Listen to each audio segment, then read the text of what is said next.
At the start, they were idealists, determined to change a world they believed was slipping ever faster into disaster, a tyrannical world dictated by artificial intelligence.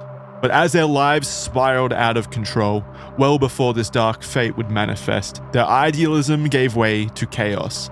By the end of the story, 6 would be dead, 2 more would vanish into the wind, and others would be left maimed, imprisoned, institutionalized, or forced into hiding.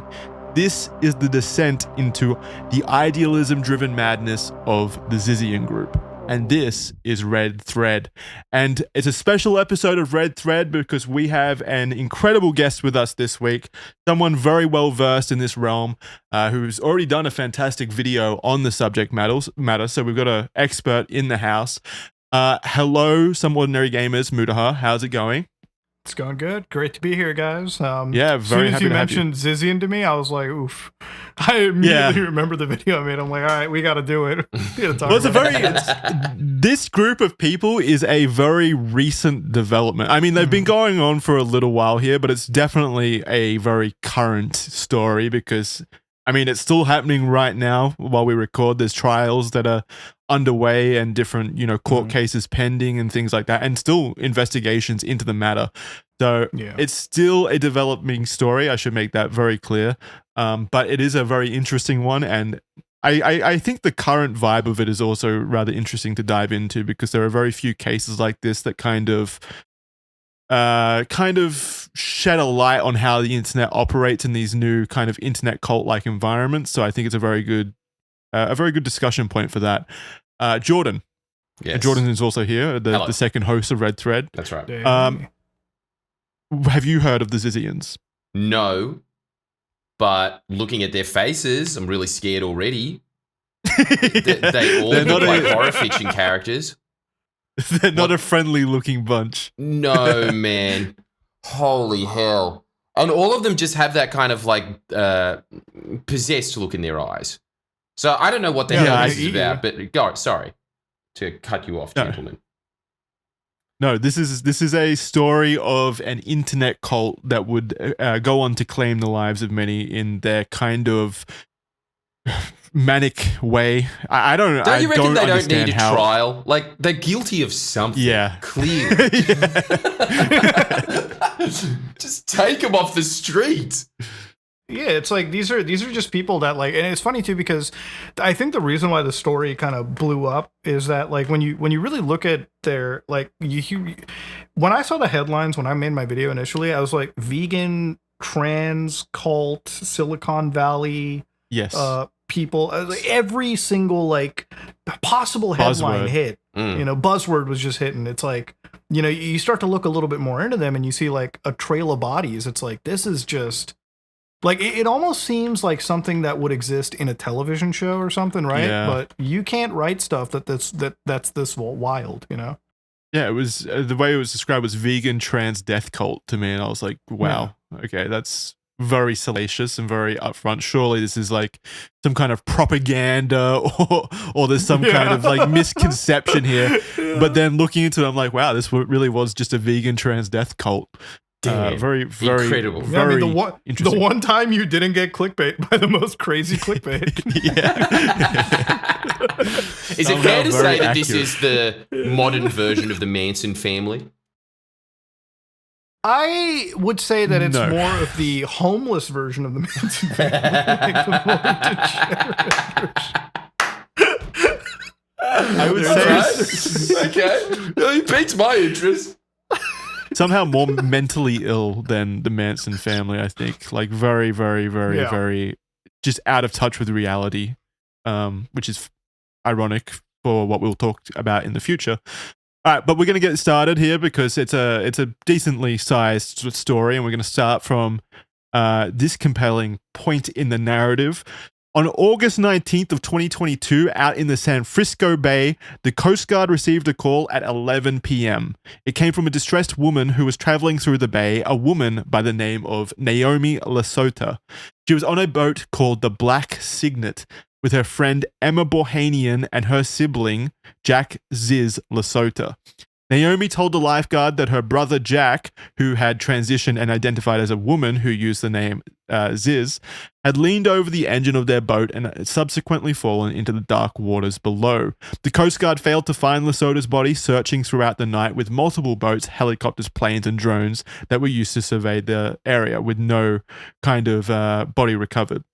Through the Freedom of Information Act, we know what was logged into the Coast Guard's book on that night. When they interviewed Naomi, they found out that neither she nor Lota were wearing life jackets, and she couldn't pinpoint exactly where Jack or Ziz had fallen off because she was unfamiliar with the boat. Officials said it would be impossible to survive the temperatures in the water for more than 25 hours. Lota was presumed dead by the authorities, and an obituary was placed into the newspapers 2 weeks later. So she was ostensibly declared dead in this situation.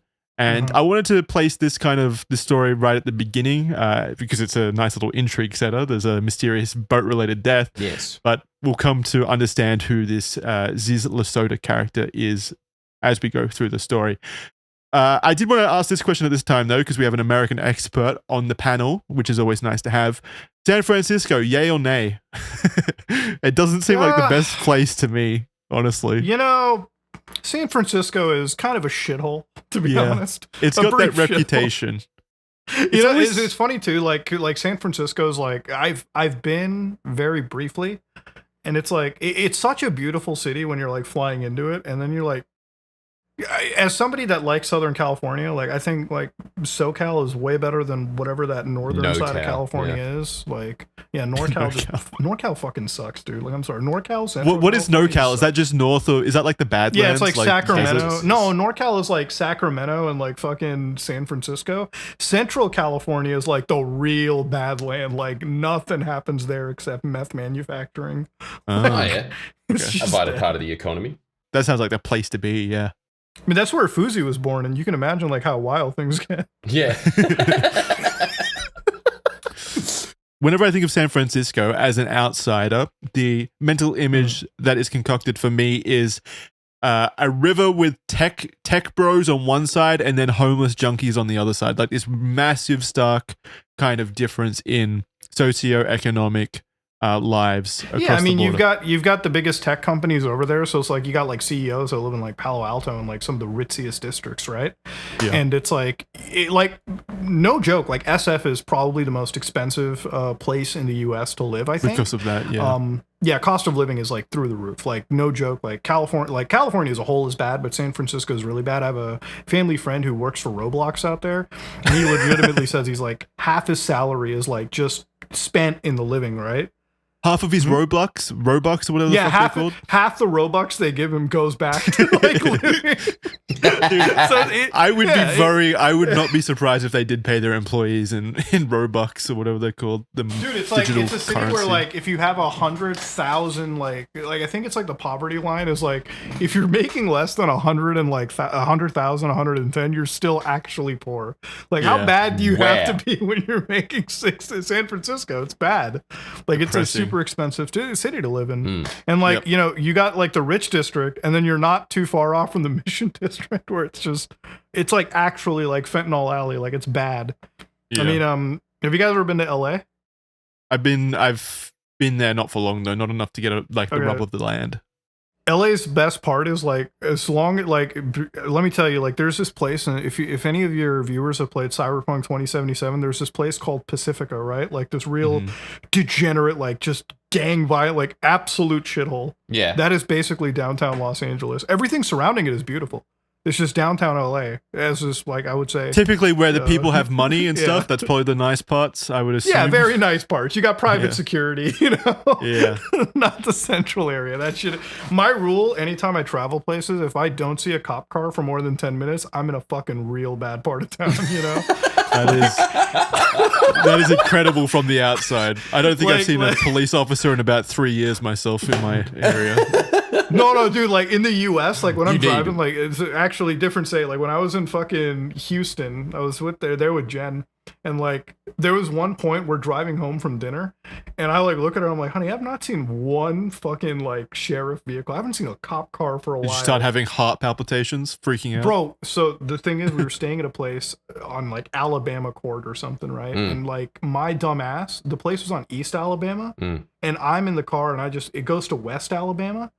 And like, so East Alabama is this really nice place where our Airbnb is. West Alabama is where they sell fucking crap house. It's like the alley of trap houses. Like when I didn't see a car for a while, I'm like, oh honey, I think we're actually in like the worst part. And I'm seeing like junkies like kind of stumble on the road like Last of Us zombie style. Yeah. Yes. That was the only time where I've like literally broken red lights, like getting out like yeah. And who cares? There's no cops to arrest you anyway. Yeah. Dude, yeah, it's not like there's a fucking camera or anything. Like, who gives a shit? Dude, that is so insane. The last thing I saw was like this one dude with a big ass pipe. I'm looking at him like this is a fucking Elden Ring boss. I'm out of this place. Thought dude. You could get away, huh? Dude, is the only place where like, okay, so when you're going onto a highway, there's like a fucking freeway ramp, right? Like normal places. Bro, this place, it goes from like Main Street, take a right turn right onto the fucking highway. Like you gotta fucking rip your car. Like, and Houston driver, sorry, they're like driving like 90 miles an hour for like just no reason. Like it's the only state where every third car I've seen. Crazy stuff, dude. It's America. It's like the Wild Wasteland perk got enabled, and it's just complete. Sounds great. I'd love to live there.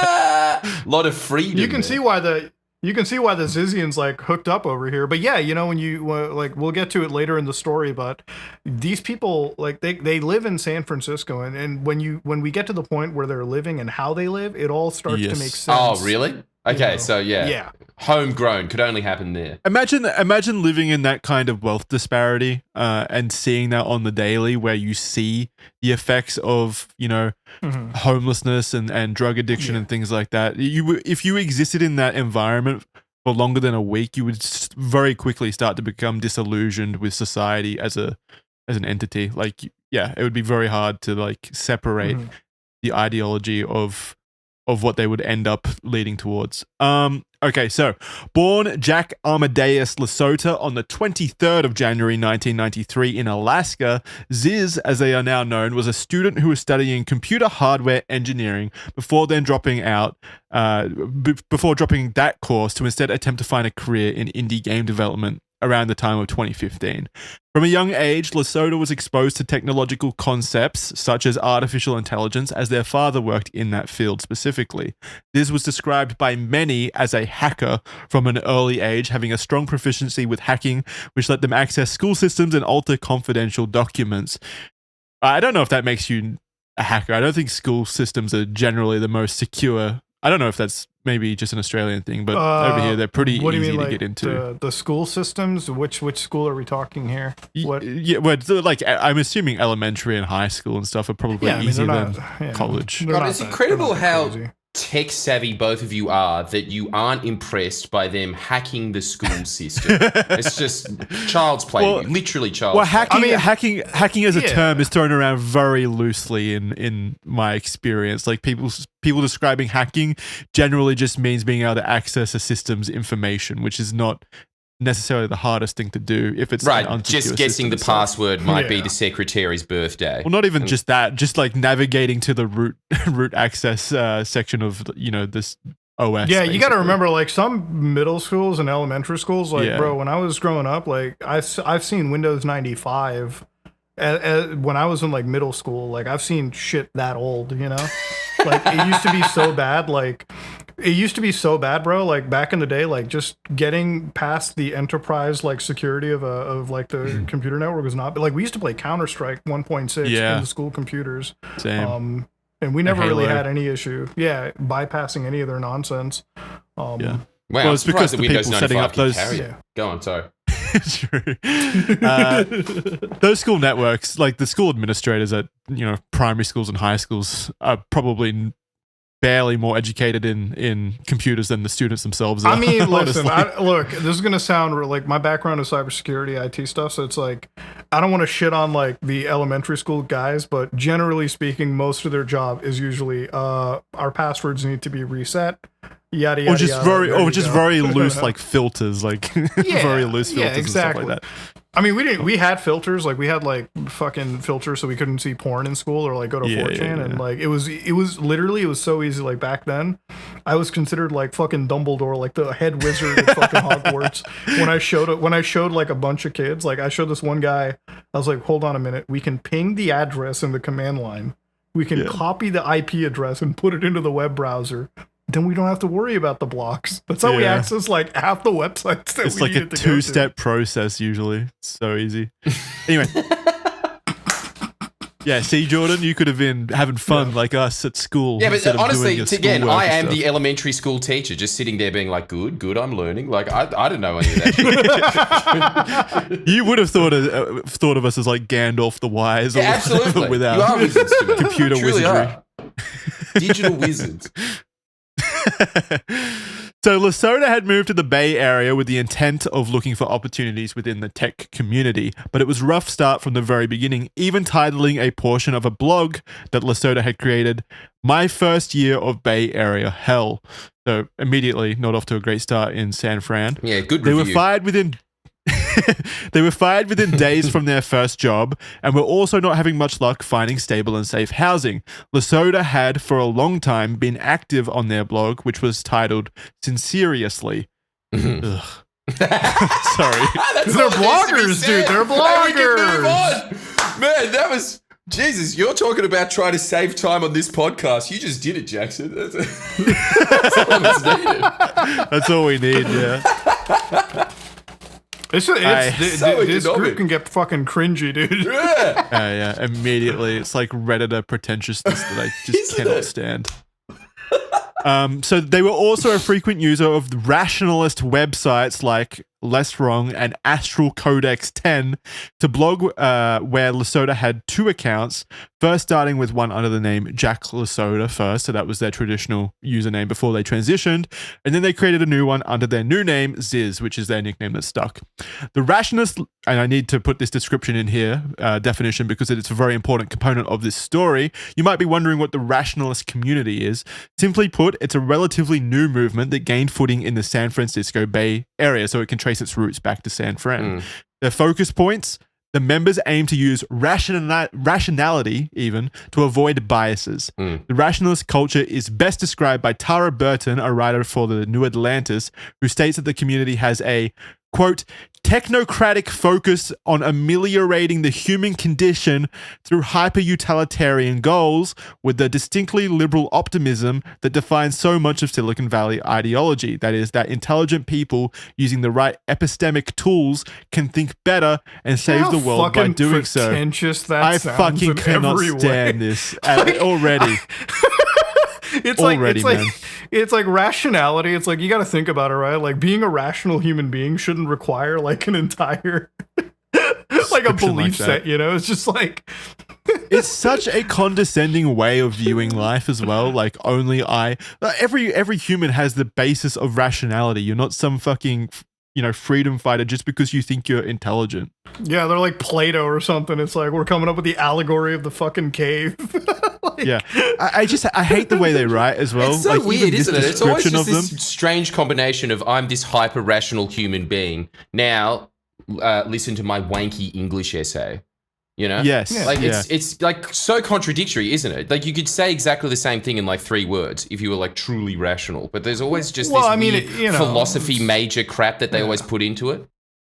This is what I call pseudo-intellectualism. Like, real intellectualism, in my opinion, is being able to convey these same messages or intelligent messages in the most succinct way possible. That's the true sign of intelligence in my eyes. Absolutely. It's being able to convey dumb it down to the most ideas accessible. Simply. Yes, exactly. Yeah. So this kind of wankery, if I'll put it, really frustrates me. Wankery. Yeah, because like, really, they so could have just they dude. really could have just like really streamlined to this to I sincerely think I'm smarter than everyone else on planet Earth. Like that's they could have said the same thing.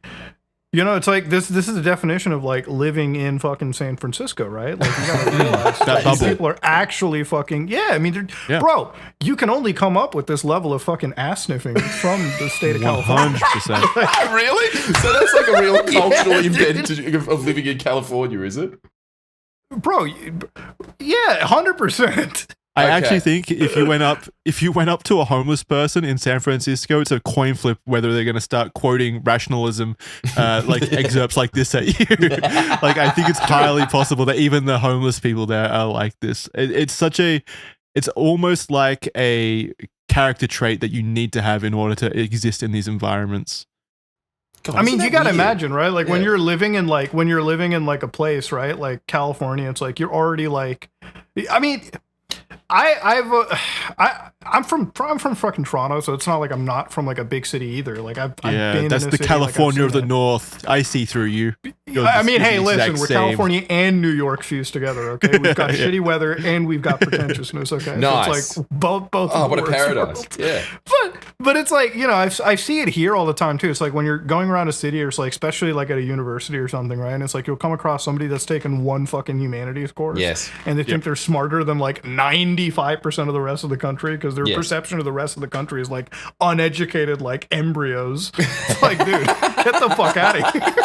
Like, so obnoxious, dude. Sorry to the audience. If you're from California and San Francisco specifically, no offense intended. I'm sure there's a bunch of people in those places that are still, you know, decent, hardworking folk, nice people. No offense intended. Yeah. I do 2% think, of them, maybe. I do think it is a city thing more so than a California thing. Honestly, I think cities just attract these sorts of people.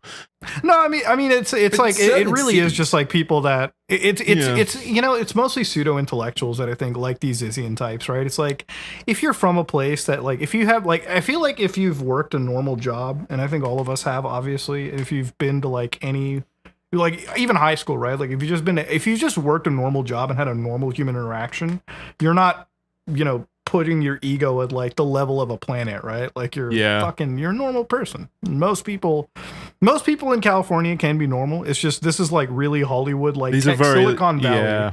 Like these are very insulated people who live in a bubble of intellectualism. You can like a lot of them just purely exist at like universities and such. That's their environment, and so they just kind of exist in this mind frame and regurgitate the same things at each other. And yeah, it's like the meme of you haven't experienced real life if you stay at university forever, and there's some degree of truth to that.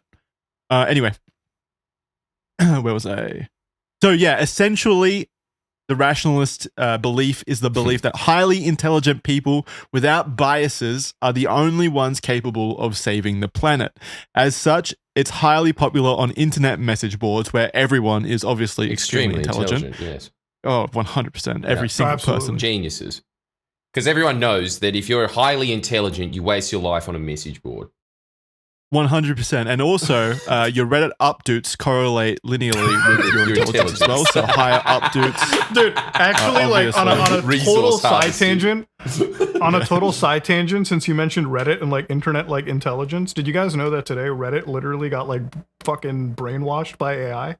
Yeah, I saw the information. So one of the subreddits changed my view. There was like a fucking University of Zurich launched like a LLM model, like a chatbot into their like Reddit, and just started like fucking with people about like really serious topics. Like to the point where like an AI chatbot basically across Reddit. It started making profiles of like black guy, but I'm against BLM, and then like the other one was like fucking sexual assault victim. So it's all like. It's just like that was like ethically damning, and then they didn't like tell anybody that they were doing a research prompt on people, like why they would even do it to begin with. So it's just like all these people on Change My View trying to get their like they were trying to like change the way people were thinking with like misinformation and everything, and it actually did work. Oh, totally, absolutely, 100% it would work. Yeah, it's also Redditors, so they're the most susceptible to like stupid shit. Easily. I have to imagine a strong majority of those situations on that Change My View subreddit is probably just bots arguing with bots. Like it's bots all the way down usually a lot of the time. Dude, I think most of the internet is probably just bots now at this point. I think it's like I think it came out like a week ago that like 50% of internet traffic now is just actually bots, and it's probably a little bit more so. So that's a a strong recommendation for people out there. Don't take every user online as a real human being. A lot of the times they're not. Half the time you're arguing with somebody in a YouTube comment section. You're arguing with some LLM model. Like it's just not worth your time. Yeah, 100%. Wow, that's a great tip. Okay. Yeah, it is. Everyone take note of that. Yeah, you are arguing with an algorithm. Sorry, go on. Yeah. I mean, don't take it to the extreme of dehumanizing every single person you argue against. There probably are. No, some I reckon you're obviously and- saving more time in the long run if you're just anyone that disagrees with you slightly, just being like, bot, you're just a bot, and that's it. And then you never have to change your view, which never happens on the internet anyway. You just saved a lot of time. I think arguing online has to be probably one of the most unproductive things a human being can do. Don't you reckon? Just generally, yeah. An interesting anecdote, not related to that, but about the rationalist community website that we were talking about before, which was, what was it called? Less Wrong. Eliza Yudkowsky, who created Less Wrong and is regarded as one of the core figures of the movement itself, published a Harry Potter fan fiction called, quote, Harry Potter and the Methods of Rationality. Oh, man, which these guys, their brain IQ level is so high. So I can't get over strong. it. It's Dude, too you just strong. have to be a different type of person to understand like the level of intelligence that's coming from.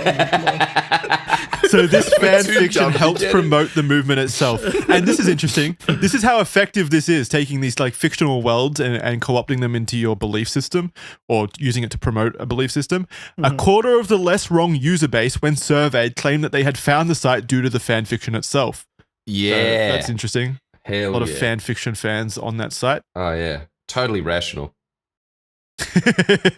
Back to Lota, however, since seriously, Lota's personal blog was definitely a blog best described as a rapid series of thoughts from a technical mind attempting to appear philosophical, i.e. pretentious. I would describe this as pretentious.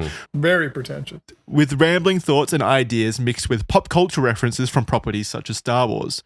You have my interest. The style of writing. I mean, you gotta Zizian. imagine, right? Like Yeah. you gotta imagine, right? Like Star Wars is a very like accurate representation of like very, very like parallel to like current modern day stuff. I mean, you can't get much wrong than that. You know, you can't.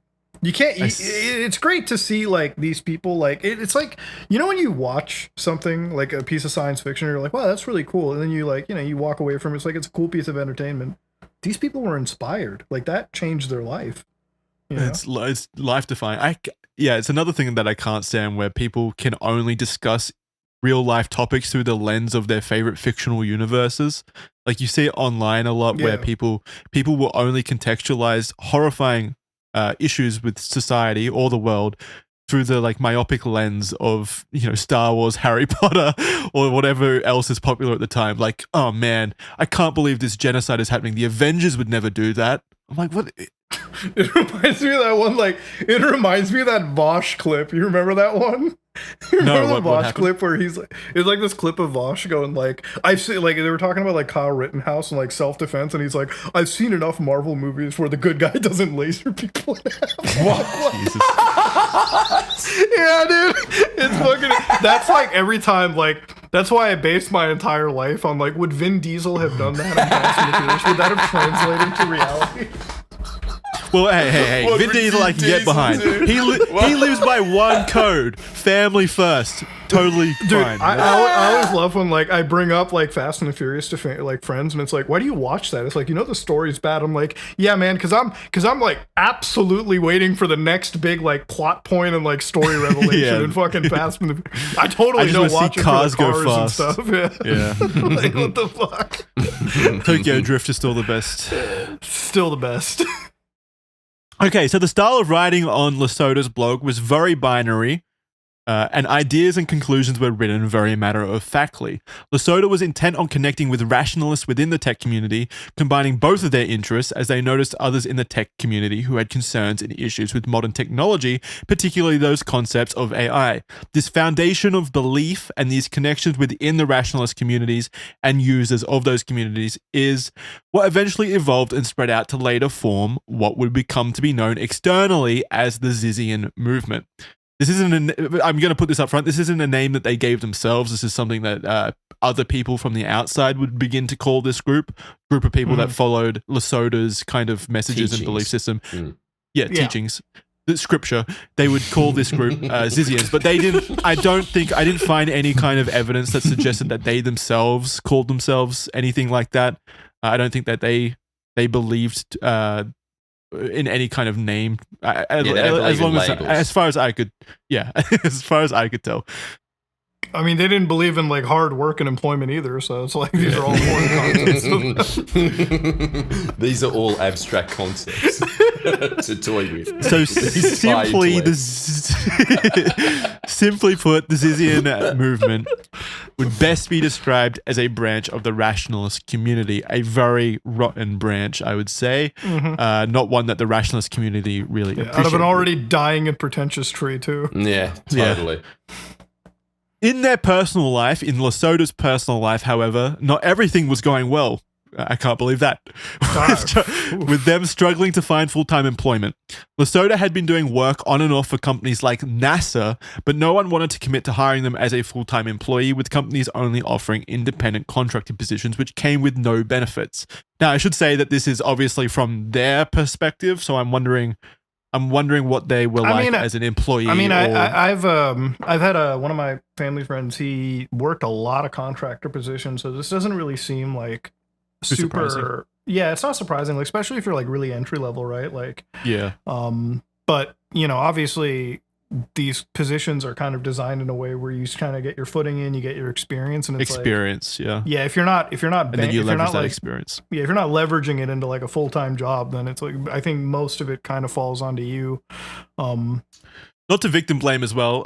Lota couldn't hold down a job very well, it seemed, and I'm in most of those cases where people complain about situations like that constantly. I always tend to believe that there is some level of, a bad fit at the workplace or something, like some kind of issue where they are not productive enough for the company, or they're not a good fit for the environment at the company. Maybe they create unnecessary workplace drama. I mean, if you're not able to like meld with like 5 or 6 different groups, it's probably on you that you're. Yeah, that's what it's like. Yeah. When there's smoke, there's fire kind of situation. If it was 1 or 2 jobs that they kind of were fired from or let go of, then I would think that's an unlucky break, and that the job itself may have been the issue, like they weren't a ethical workplace. But given the fact that this seemed to happen pretty frequently, it does seem to indicate to me that they weren't a great person to work with, perhaps. Man, they really remind me of a kind of profile of person that I bump heads with in my own little world of the universe of the internet constantly. Yeah. And the way that I can describe them every time is that they're like well-off losers. I think that's always the case. It's always just like they come from fairly rich families and they have a lot of time to sit around and think about these things, but like they're just not mentally up to it, and socially they can't. Yeah, I mean, when you gotta pay bills, you can't be there sitting there like philosophizing about like Star Wars and shit, right? Like, yeah, exactly, right. Like, and so it is this weird thing of them just kind of being like geeks that they're just not the alphas of like the elite. And so it's like, what do these people end up doing? And it's always this kind of stuff, right? It's like, well, I'll start my own revolution then. I'll just change society myself.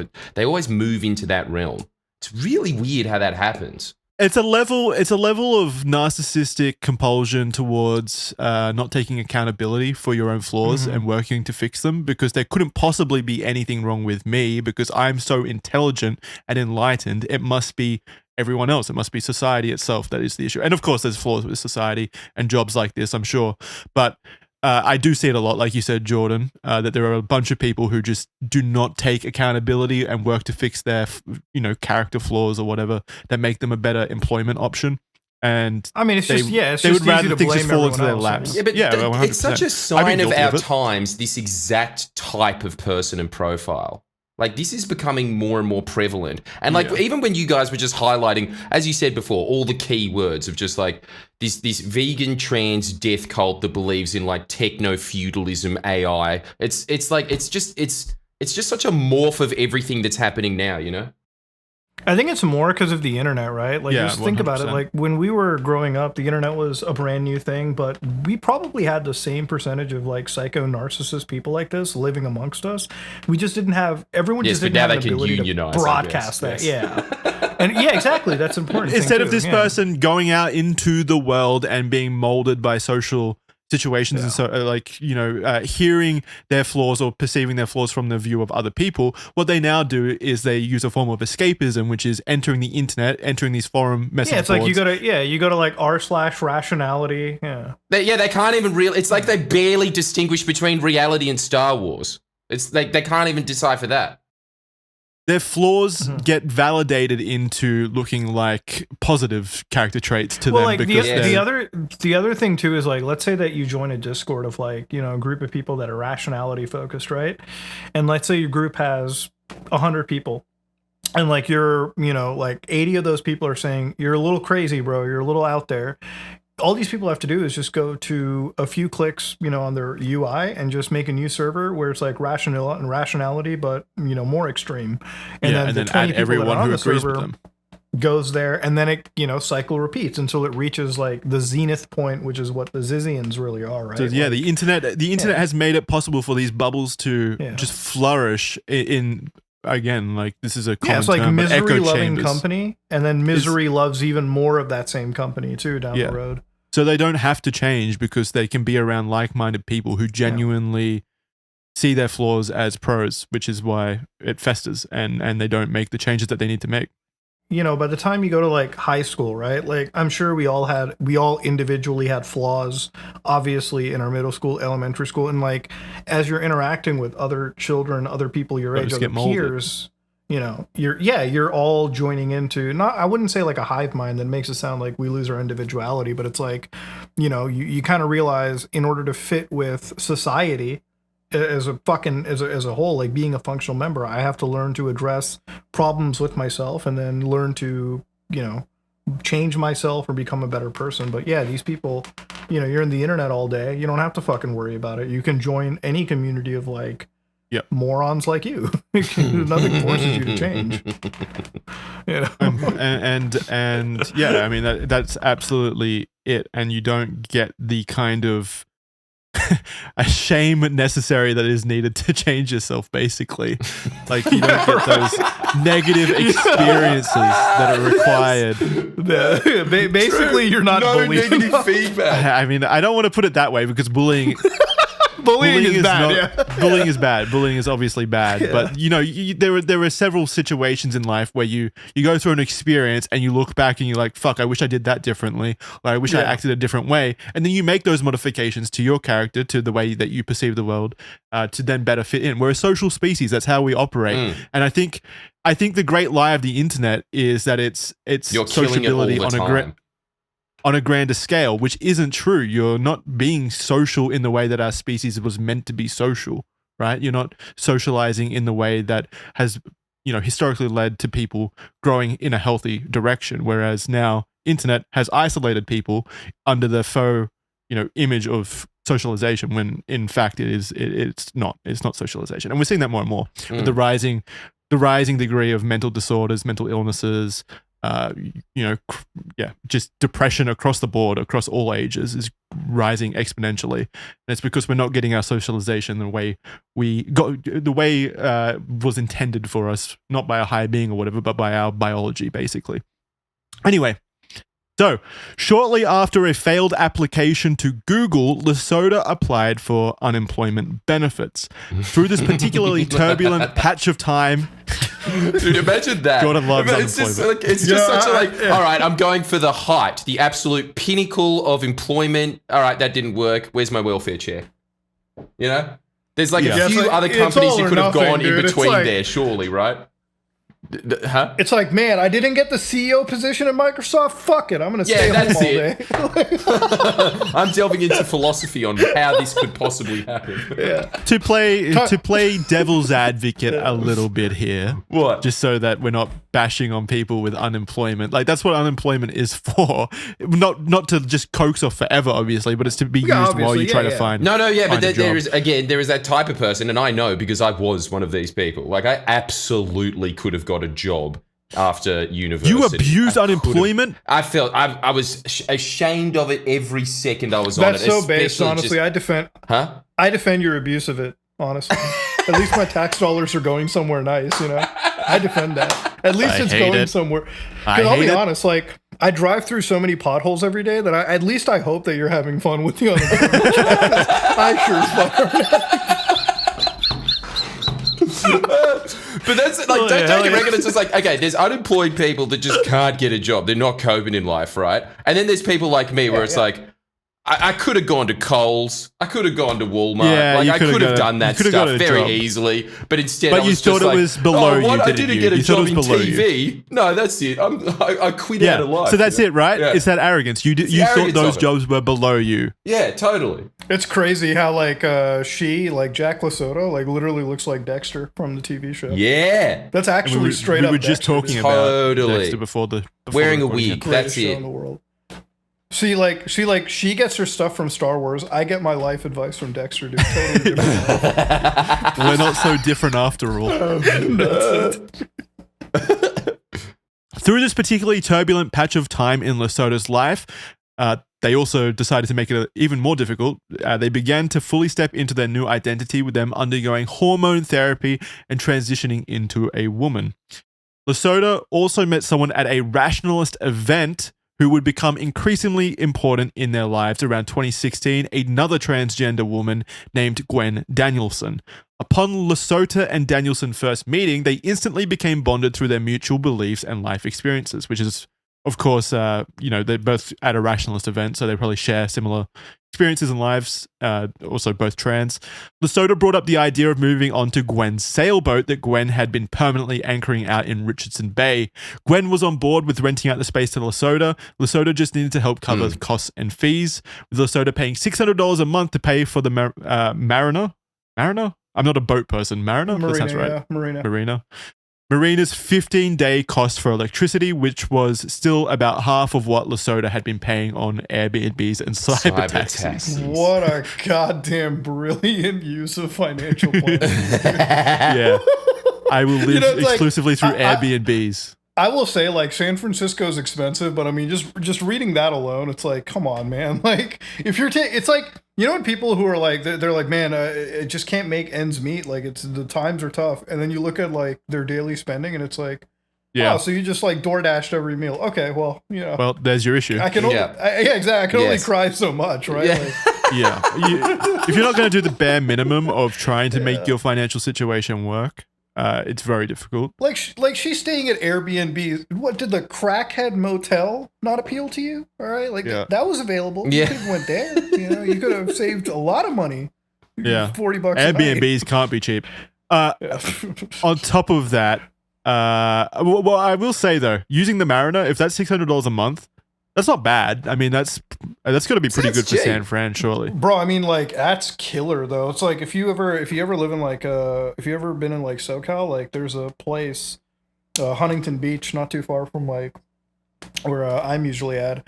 There are so many people that like live at the beach and they live in like their RVs. They're we call them beach bums, but they're usually people that have money saved up and they just like they just want to live their life on the beach, like just swim around, like chill. Super cool life. I personally couldn't live that way, but they choose to go out there. They live in like their RVs and it's like van life over here, right? Yeah, Jordan, it's like way better than like cruise it's way around. better than paying thousands of dollars a month to like renting out a shitty shack. Yeah, totally get it in that area. Like you said, I couldn't do it. I couldn't be cramped in one space like that for.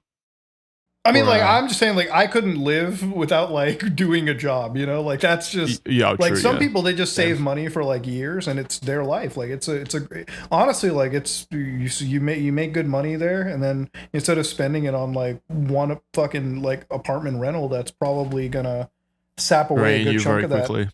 Yeah, it's like, and these people usually, like, when they're living in their boats or RVs, it's like, it's kind of just a place where they sleep.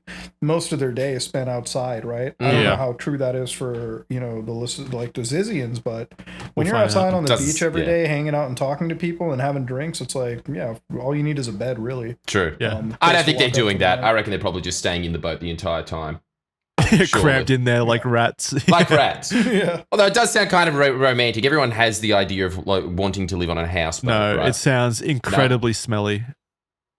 That's a very good point. Again, it's not romantic living with Jack LaSota, is it? No. Yeah, very smelly. You just have to look at his face. I mean, it smells. Huh? Lota wasn't able to set up their computer how they had wanted it, being unable to fit 3 monitors into the boat due to the cramped living conditions, which they wrote about. I need these 3 monitors. It's not working. Oh my god! How am I? I have 2 supposed monitors. To trade my meme coins without my 3 monitors.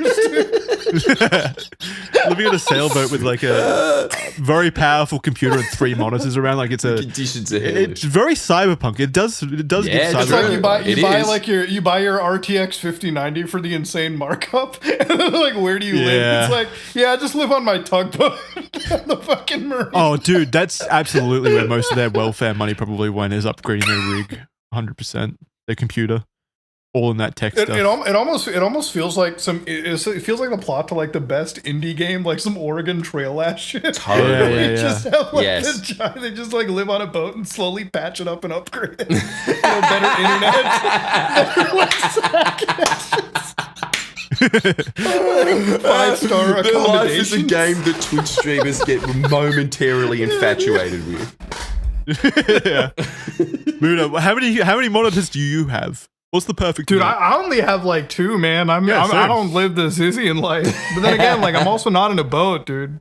Well, also we're not crazy. like hyper intellectuals that need that much information coursing through our brains at any one time. 2's more than enough for me.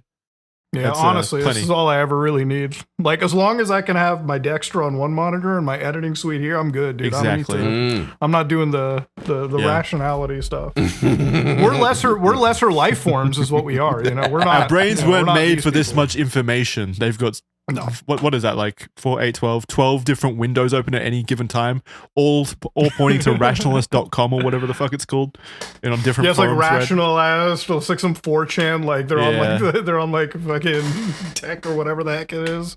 Yeah, and all of this on a sailboat. It's just such a funny concept. It's such a funny concept. It is surprising to me that renting marina space with all those electricity costs and stuff is cheaper than just getting a dinky little apartment or something somewhere. It's strange, no? I feel like it's like in a way, like I almost am like impressed. Like, okay, if I lived out like by myself, like no family, no like significant other, no nothing.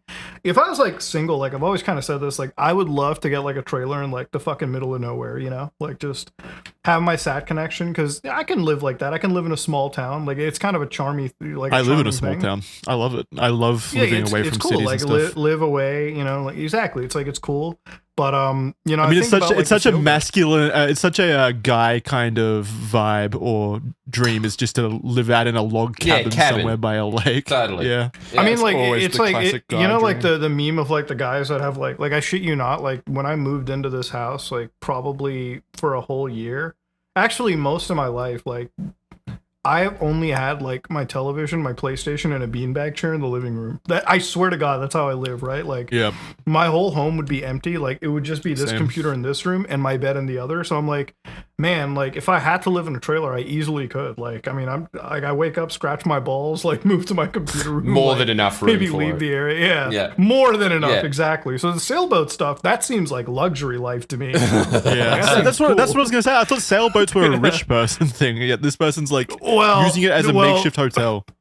Well, when you look at the video of the sailboat they grabbed, it's not- because I it's believe not the great. sailboat they grabbed. So we'll get to this later in the story, but they rode this thing all the way down the west coast, and let's just say it was not the SSN from Pokemon Red and Blue. Is what we're putting it.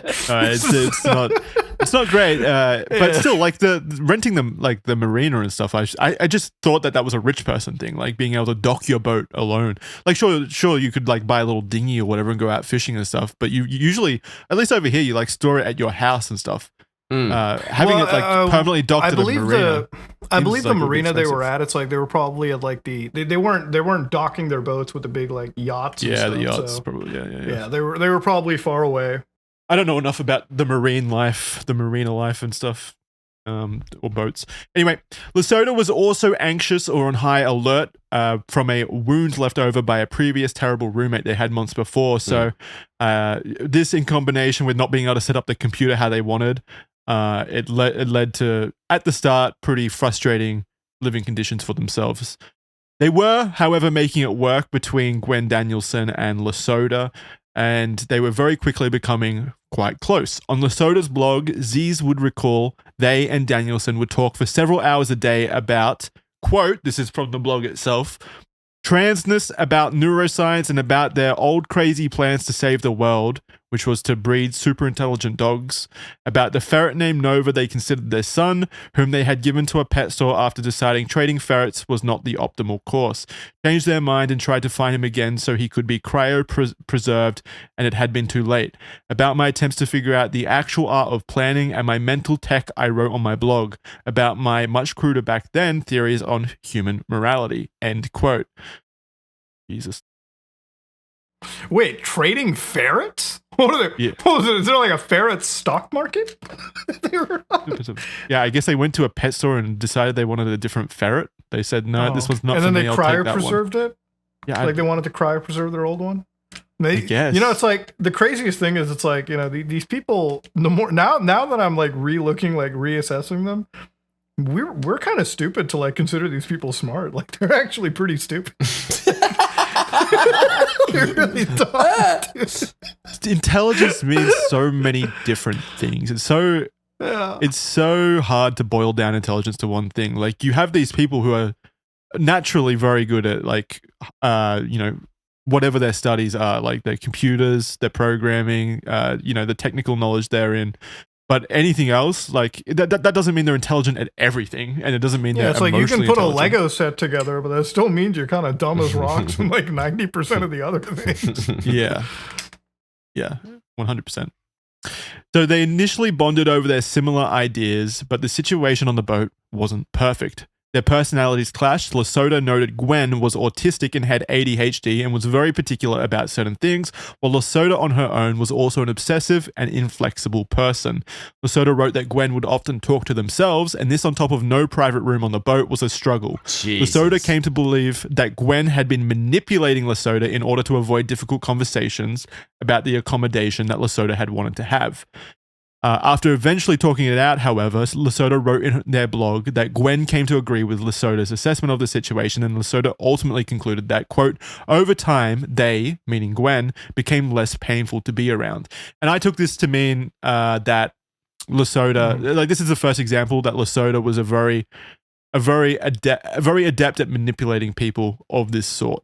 Definitely. Like once they were able to have conversations with people, like-minded people like this, it does seem like they were very proficient at manipulating them to bend them to their will, more or less. So that's like the mark of like a good like alpha. I wouldn't even say like cult leader, but just like a leader in general, right? It's like, yeah, somebody has to be like an alpha in these scenarios. Somebody has to be like the guy that wrangles everyone together, right? Like you can't just have, it's also why I say like you can't have a whole room full of alpha people, because it's like then you're just going to spend all your time like trying to see who leads who.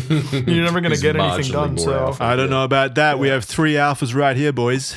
Us. Yeah, that is true. Silverback, but we're also not rationalists, though, boys. I don't know. Yeah. I don't know if I can be considered an alpha, dude. Like, I don't know if I can be considered an alpha, dude. Like, I got my life advice from Fast and the Furious, so I wouldn't say that I'm nearly. What are you talking about? That's alpha as. No, he's right. That's not alpha. That's sigma, baby. That's the next level up. You think? So much better. Yeah, dude. Right, we're becoming. What did we say? Yeah, that was probably the most insufferable thing I've ever said. So saying that Losoda's we're an talking alpha. about Redditors, dude. It's rubbing off on us. Okay, Lota began to write on her blog more about her now hardened beliefs that she had been kind of molding throughout this time. These were concepts such as the necessity of sociopathy and the impediment of morality. Lota began to build a network of people who would listen to them, people that Lota had deemed as being vulnerable to the ideas that she was attempting to spread. She began to quickly amass followers through her blog and through these different rationality-based forums, and Lota believed that she had the knowledge to bring self-awareness to both sides of the brain, each side having their own values, she believed, genders, and she believed that these sides of the brain often wanted to kill each other. She could help her followers learn this hidden talent. This hidden like talent. Schizophrenia, dude. Yeah, I mean it. It's like literally just that. Yeah, I mean it is. She could help her. She thought that she could help her followers learn this hidden jujitsu form of breaking down each side of her brain, claiming that she could teach her followers to sleep with one side of the brain while allowing the other to stay awake. Concepts such as sleep deprivation were masked by Lota as simply the person optimizing themselves and becoming a better person of themselves, or a better version of themselves. She called this tactic. The hard drive. Yeah, basically.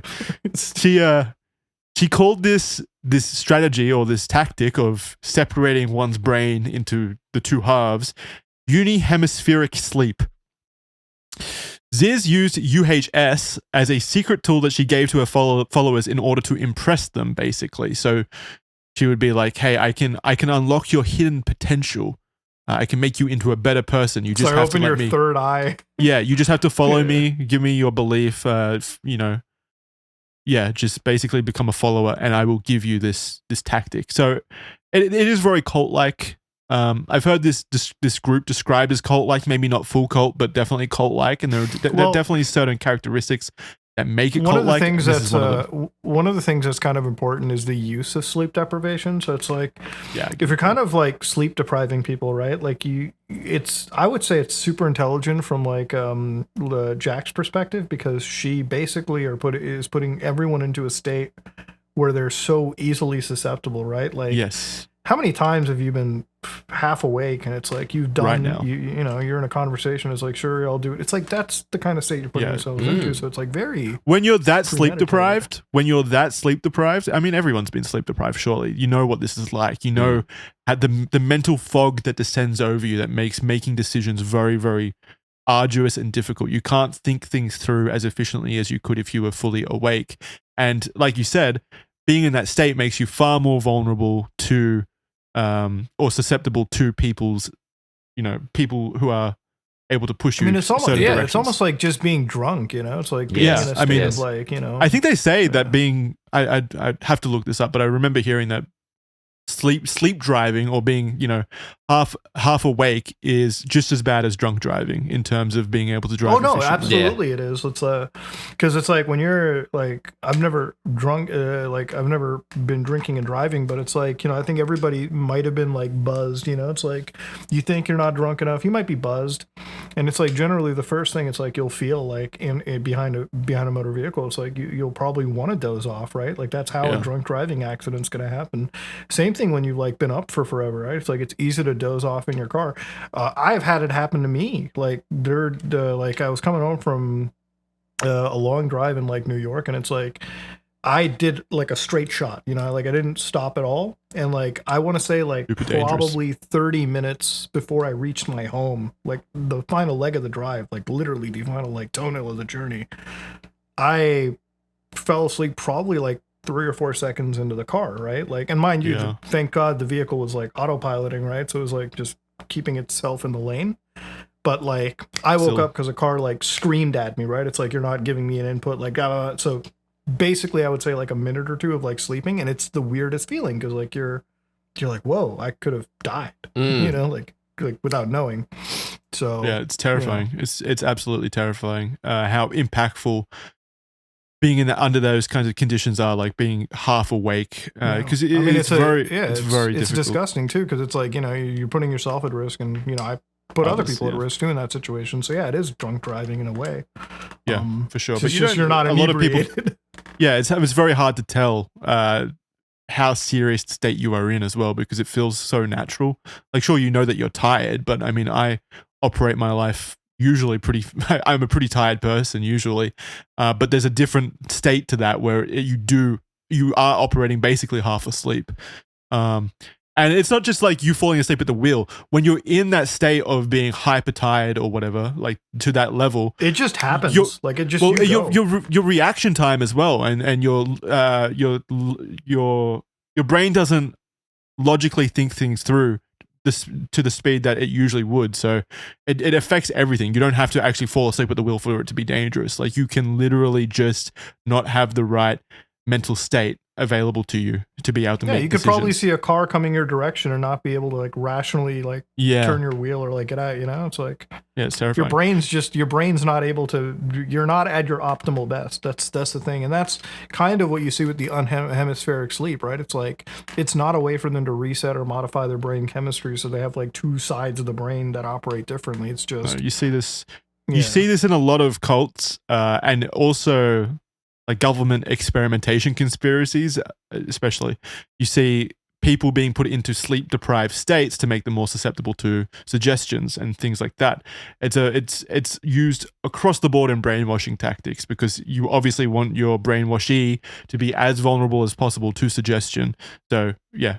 It's a torture method too, right? Like it's used by actual like, you know, militaries, and it's used by actual like government agencies. It's like if you want to torture the hell out of somebody or you want them to be like in an interrogation pool, you basically don't force them to sleep. We've seen it happen in the past, right? Like guy goes to bed, they start blaring the loudest music, right? Yes. It's like it's considered one of the most inhumane forms of torture, right? Like sleep deprivation, fucking around with food.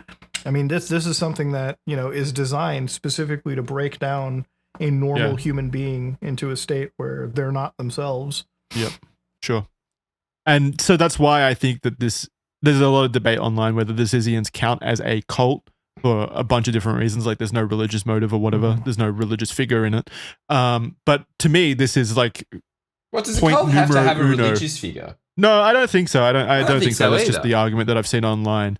But this is point numero uno about why I believe this to be more cult-like than non-cult-like is because Ziz did utilize brainwashing tactics essentially to make the people that followed her as vulnerable as possible to her suggestions. Whether or not she did that on purpose, I don't know if she believed in her unihemispheric sleep herself or whether she'd use it as a tactic to brainwash them. It did still have the effect of essentially making them brainwashing susceptible. For those of you out, to give you an idea of what this tactic is, you don't have to sign up to Ziz's course anymore. I've got it right here. Do not try this at home. I mean, you could. It's just putting you into a state of sleep deprivation. It's not recommended, obviously. Don't do it. Don't do it expecting anything good for you because being sleep deprived is bad. So UHS involved, number 1, forcing yourself to be tired, obviously. Number 2, lay down or sit up. Number 3, close one eye and keep the other one open. Number 4, distract the open eye with some kind of engagement. And Ziz suggested having someone with you to occupy your other eye, basically, like talk to you so that your eye could focus on them, etc. Number 5, eventually you'll feel one side of yourself fall asleep. It will become numb. And then 6, once in UHS, so that's unihemispheric sleep, it is supposed to be possible to infer which aspect of your personality is associated with which side of the brain. Which side of your brain is like what gender, what kind of aspect of your personality is existing on each side of your brain. So the idea here is basically like Ziz believes or wanted her followers to believe that there were two souls within each person or two different sides of a coin to each personality or person. And she wanted to basically make people believe that they could get in touch with both sides of that coin and understand themselves deeper. It's weird thinking about someone hearing that and thinking, really? Two souls, you say? I'm just not that interested, you know? Like if there is two souls or one, huh? It's such a shallow belief as well to me. It appears to be extremely deep on the to them probably. It's like let's just chop the brain in half based on which side of the body it is and put one to sleep and one like it's like it's really weird. Yeah, she thinks they're dolphins or something. Well, no, she thinks it's deep, but everyone understands we have different components of our personality, different traits, different interior beliefs and different aspects of our personality that I guess you could define as being multiple persons inside yourself. That doesn't mean you are multiple persons. It just means you are a broad, complex human being. She read one article on neuroscience and considered herself to be like a fucking leading expert is what I'm reading out of this. It's like, I get it. And then as always, they said the brain is not wired. that deep. Yeah. Just because you call it unihemispheric sleep, it's not that deep.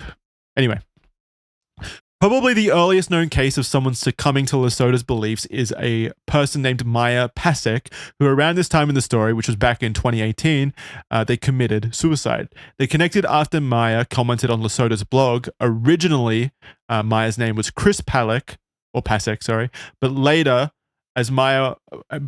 later communicated as Maya when they realized their left side of their brain identified as a male, who they named Shine, and the right side of their brain identified as a female, who they named Maya. Lesota reached out to this commenter and they began to talk back and forth. Maya began to practice Lesota's hemispheric sleeping in an effort to debucket, as Ziz calls it, her twin personhood. So what is wild. It like to kill the one side you don't want? No, I think it's just to better understand them. Yeah, just to better understand them. Hey, it sounds like fucking Severance, dude. it sounds like Severance. It's like when they go like from their innies to their outies. Like that's what it almost sounds like. Yeah, that's what they're going for. You're right. This led Chris, or Maya, into sleep deprivation. On the 27th of February 2018, Maya wrote a blog on her personal blog, which was titled Squirrel in Hell. The blog post was titled Decision Theory and where she starts the blog by saying, quote, "If I commit or spend my life on some altruistic pursuit too hastily, I wish to have pre-registered my suicide and also to have made it clear that it was not a fluke, accident, failure of rationality." I mean, it's like always a failure of rationality. In my opinion. I don't know if that's a hot take or not, but she pre-ordered her attempt? Like, what the fuck? And also made it clear that it was not a fluke. I mean, I don't want to say it's like, oh, it's just like people giving up. That almost seems like too cold of a take, but like, generally speaking, it's like, I feel like anybody can be talked off a ledge, you know? Like you said, it's like a failure of rationality. It's like, generally you'll see it, it's like with people who like lose their jobs. Like if you go to like an Asian country, like you lost your job, oh my God, I'm like, I literally don't know how to live. I might choose to end myself, right?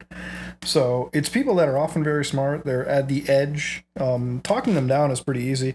I feel like, again, when you add in the fact that they're going into a sleep deprived state, they're being like they're not being challenged, you know, like their irrationality is being rewarded by this group. Yes. And that's what leads to them, you know. It's on your anecdote there. I did want to say that it was very funny to me researching this, that their idea of becoming more rational involved making themselves as irrational, or putting them into a state of irrationality in of itself, like being in these sleep deprived states. Their idea of becoming rational was in fact to make themselves irrational. Like that is so like, it beautifully sums up the entire movement, really, in how little sense it makes. It's crazy to me. But yeah, like you said, failure of rationality. Like there are very few situations where I think it is the rational option, and all of those involve like terminal illness or something like that, where there legitimately is no path forward without pain and suffering. Like sure, you could rationalize it then.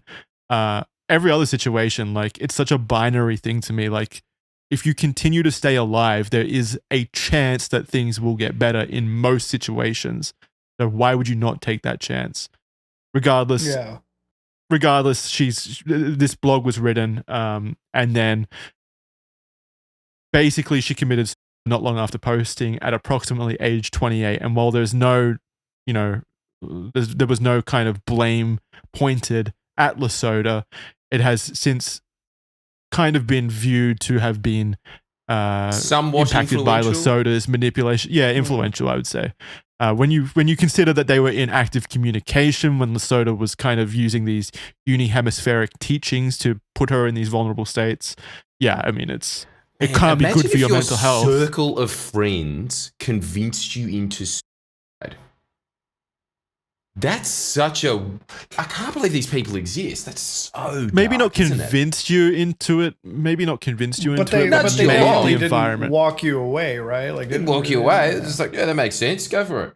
Put you in the environment where it was the logical outcome, right? Where it was the logical outcome. Whoa. Yeah.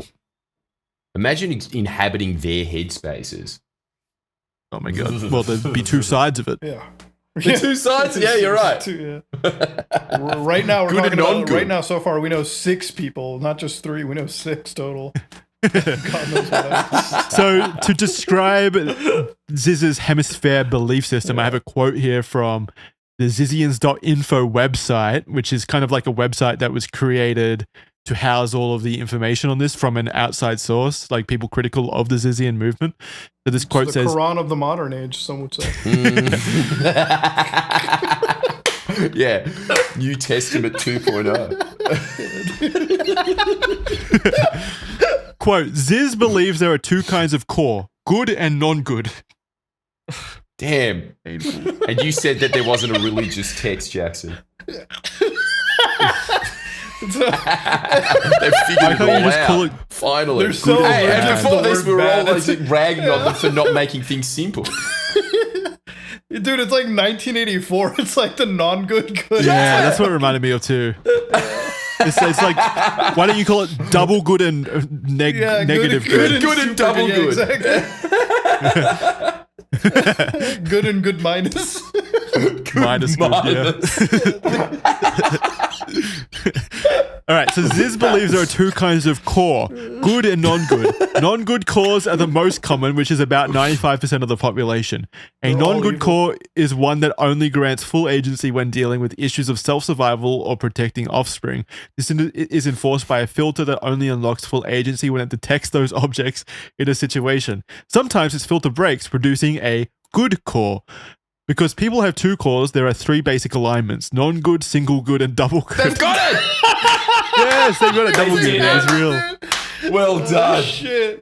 They're making. Shit, dude. This is fiction. This is a fictional universe. Single good is about 5% of the population having 1 broken core, which allows limited altruistic agency. Ziz seems to believe the probability of cores breaking is independent. That means the double good alignment only occurs in 1/4 of 1% of people. This is important because double goods are the only people who can have full altruistic agency in Ziz's worldview. So I'll break this down again. So this is like another thing that leads into the cult-like behavior of this group is that she's basically saying, using my unihemispheric teachings, I can turn you into a double good aligned person, which means that you are in the top 0.5% of the people or population who can actually enact good. Basically, I can turn you into a superhero or, a good person. You just have to follow my teachings. So they are, in a way, Ziz is turning themselves into like a messiah-like figure, which is important in the context of a cult, right? They need to be revered and they need to make the followers believe that they are truly special people. There needs to be somebody that can apply the level ups. Yes. And they can make you believe that you are like the main character or someone special. Yeah. So again, this aligns with cult-like ideology and behavior. Yes, it 100%. does. Okay, so Lota helped create a group called the Rationalist Fleet, which was a project designed to help other rationalists find housing on the sea. She purchased her own boat, another boat called the Caleb, that she got for a good price in Alaska. She made a Facebook post calling for others to join the journey from Alaska to San Francisco, which was a 1,500-mile or 2,414-kilometer journey. It was not smooth sailing. Jesus Christ. What an Alaskan barge. Christ. Something that was probably used to catch crabs in the middle of the Arctic Ocean. Yeah, I mean, just scroll down. You can see the picture of it. You can see the picture of the boat. It's not a good boat. It's covered in barnacles and shit. Wait. Okay, yeah, sorry, I was just reading the thing there. I was just like, Jesus Christ, if that is not sinking and that's what boats look like, holy fuck. Bro, I'm telling you, it was not the SSN, dude. It was definitely not there. It was not good. We're putting the picture will be on screen, and a reminder, we've got video on Spotify now as well, so you can see it there as well. They set off from Ketchikan and made it down to Pillar Point Harbor, but the boat was providing too many problems with passing sailors, even reporting the boat was unsafe to authorities. They continued on, however, living on this boat in Pillar Point Harbor, just south of San Francisco, for quite a time. Very rational thing to do, by the way. Totally. It was less. Yes. It was less living on it and more like it was marooned. I don't think they could move the boat at that point. It was pretty bogged down. Oh yeah, they had a whole lawsuit. We'll get to it later, but it's not a good sign to be San Francisco Bay. No. So eventually, Lota sold her stake in the Caleb in 2021, and by the following year, the boat was abandoned, sinking into the waters where it still sits, which is pretty funny considering they are like, this group is staunch environmentalists, basically. Like, they believe in the greater good, they're vegans and such, and yet they basically just let this boat sink and probably create an environmental and ecological disaster. Yeah, all the in that diesel floating out. Yeah, they created a mini oil spill. That's what they did. Yeah. And then left. They had to put the big shell around it like Metal Gear Solid. Holy shit, what a hunk of crap. Like so Muda bad, said dude. a second ago, there was a lawsuit that was levied against the Caleb and its fleet of brave admirals. The quote is A from fleet the of lawsuit. admirals. Go on, sorry. It's fucking hilarious. It's so good. And so what, all of the sailors going past and saying that this was not seaworthy, these are, quote, non-good people, are they? They're testing the faith? Or Just imagine being like a crab fisher from Alaska and you just see the shit fucking like pedal past you on its way to San Francisco. Yeah, we're going to San Francisco. You'd immediately know that it was helmed by double good people, so you'd feel safe. Exactly. Don't see many of you on these high seas.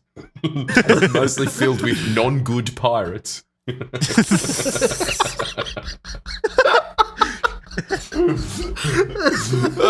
guys are awesome. So funny. This quote is from the lawsuit, and it says, "The Caleb is unseaworthy and is not reasonably capable of being made fit to be used as a means of transportation by water, as evidenced by its sinking." Which is a pretty... It's underwater. pretty ironclad lawsuit, if I do say so myself. David, surely you don't need to adjourn. In its current state and position, the Caleb presents a danger to navigation, health, safety, and the environment. So don't take it from me. They did negatively impact the environment. Dude. Yeah, I wish I know what this actually means. went to law school. No, like honestly, like it's episodes like this, like it's stuff like this that makes me wish I actually could afford law school and like go to it, because I wish I could be a judge. And then like I just imagine getting to wake up, going to the courtroom, and then this is presented. Oh yeah, bro, I'd be the happiest judge ever. Like I don't have to cover any like crazy drama or something like that. Like I just murders or rapes. Yeah, like they just come up and yeah. I mean, well that's a different judge. I get to preside over like the fucking Caleb. Yeah, like, this aspect of the story would be a fun component to judge or preside over for sure. Yeah. Lota's beliefs were evolving and changing, and she was now completely moving away from rationalism. Believe it or not, this isn't the most rationalist set of events. But no. You know, she still thought of herself as a rationalist, just an offset. But essentially, she broke from the core rationalist movement and became a detractor, remaining steadfast in her beliefs about human consciousness and the differences in both sides of the brain's hemispheres being different. She spread to fierce political and ethical stances such as radical veganism. And I mean radical veganism. What is radical veganism? Like, what does that even mean? I mean, it's just really cool. Like, what do they have, like a jihad against like meat? Like, what the fuck? I mean, yeah, I mean, I'm guessing radical veganism is taking it to its most extreme form of basically like everyone who doesn't subscribe to veganism or doesn't, be a part of that lifestyle or that choice is an enemy. Not just they're making their own choices or whatever. They are a legitimate enemy who is negatively impacting the world and making it worse, and therefore should be treated as such. In addition to that, when it came to AI, which was already a big topic in the rationalist movement as they wanted and advocated for morality to be programmed in, Lota instead came to the conclusion that the eventual takeover of AI would be powerful and inevitable, and AI safety groups were weak and were simply wishful thinkers when they believed that morality could just be coded in. I mean, to be fair, I kind of agree with that, honestly. I do think that the AI safety groups... Yeah, I agree with that, for sure. Yeah. And that's like the thing with this cult, too. It's like, when I was first researching it, there were a couple of their beliefs that I'm like, oh, yeah, I mean, this makes sense. But then, like, if you really think about it, it's like, who doesn't believe that? in every, like, you know what I mean? Like, anytime the topic of AI comes up, we always talk about, like, how do we safeguard it? How do we put it on rails? You know, how do we make sure that, you know, we're not giving people prompts with misinformation or possible, like, you know, something that could be really dangerous. So it's like, it sounds like a good belief to have, but, like, you know, if you really just think about it on its own, it's like, it's really not all that profound. It's like, yeah, everyone kind of believes it this way. You know? It's like, you don't need this lifestyle to, like, advocate for safe artificial intelligence. Everyone already kind of agrees there. To put it in terms that Lota probably also put it, it's kind of like Skynet from Terminator. Everyone understands, like, the implications of what could potentially happen with artificial intelligence.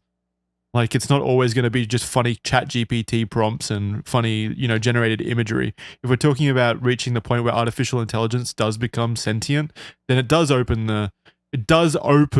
you know, that kind of can of worms where, you know, it does become very terrifying. I mean, I get it. It becomes an existential threat.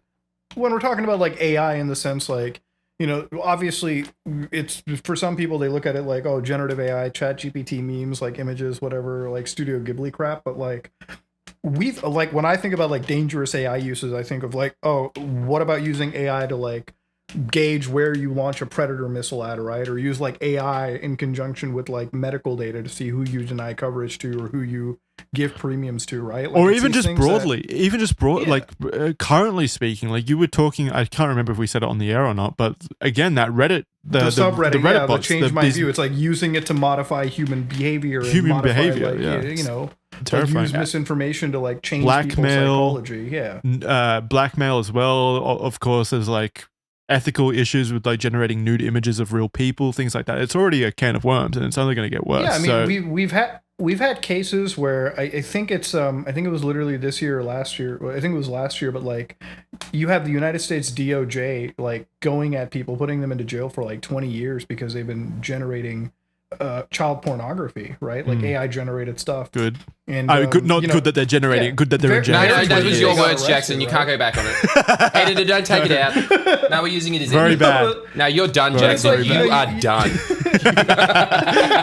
I've been foiled by AI. But it's like you look at stuff like that, and it's like, you know, people will have this really generic response of, like, well, it's not like actually real children. And I'm like, no, but it's using real training data. It's using disgusting. You know what I mean? Like, there's no way to rationalize it. I'm so tired of arguing with people like that online, like lolly fans and stuff. I just can't anymore. I'm sorry. Watch the hat, well, it's like you come across people. It's like, it's just like it's like you come across people who say that, and it's like you don't understand how dangerous it can be. Like, take the child aspect out of it. Like, porn of anybody without their consent, right, is such an evil way to go down, because it's like, imagine, like, the amount of jobs you can take away from people, right? Like, let's say you get, like, a job at a law firm or something, like, as a woman or a guy, and then, like, all of a sudden, like, somebody's SEO'd, like, AI generated porn of you. It's like, even if it is AI generated, no company is going to want that. And it's like, there's so many, like, when I think of generative AI or AI in general, like, for every good that I can think of it, I can think of 100 bad uses of it. And, like, looking at, like, the Zizian cult, it's like, it's an altruistic way to believe, like, we should police AI.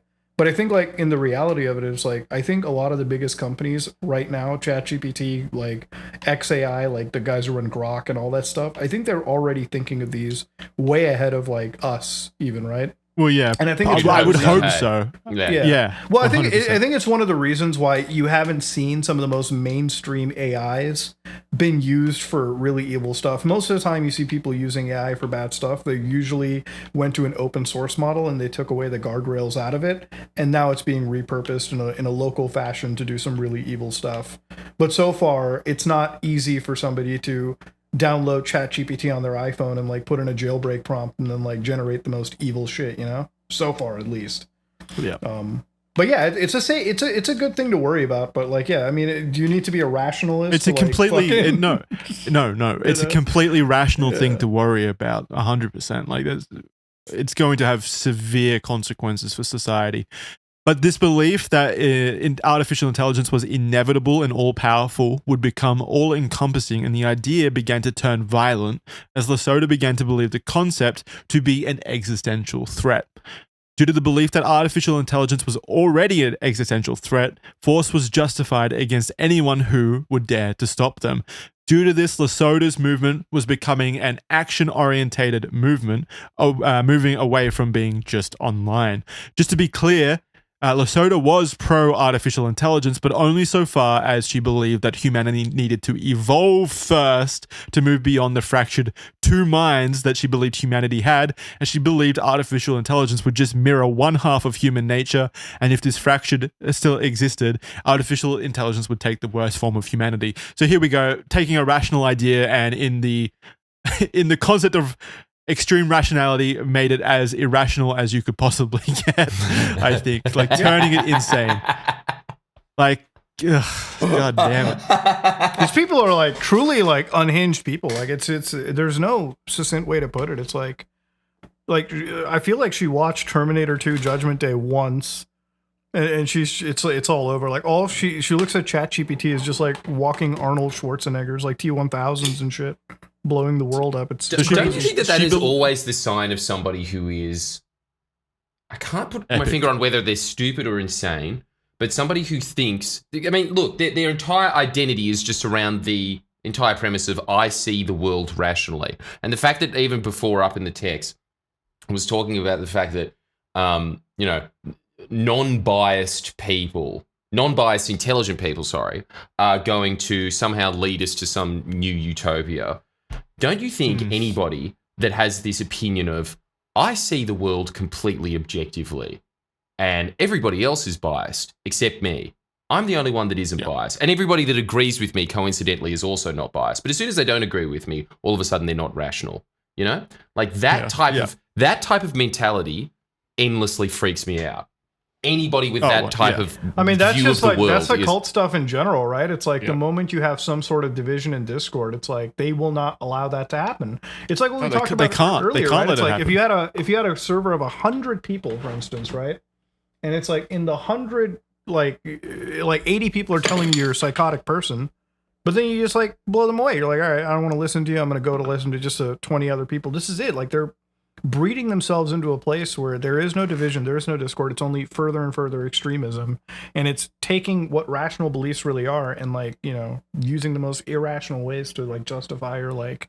But it's just it's just very strange to me. Like, I get like, you know, kind of condensing yourself into a little cult, because I think everybody does do that to some degree. Obviously, these guys have taken it to the nth, but it's also just this idea that, I don't know, it's just like, I feel like a truly sane human being is able to sit there and think like, yeah, my brain is a house of mirrors.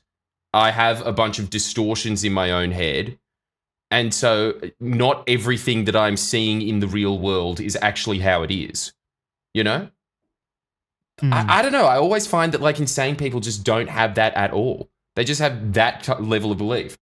That's what makes them insane. Don't you think that is what makes them insane? Yeah, I mean, that is legitimately what makes them insane. Yeah. That's the definition of them being insane. Like not being able to pass I didn't know reality. That. Jesus Christ, I'm just like learning this now.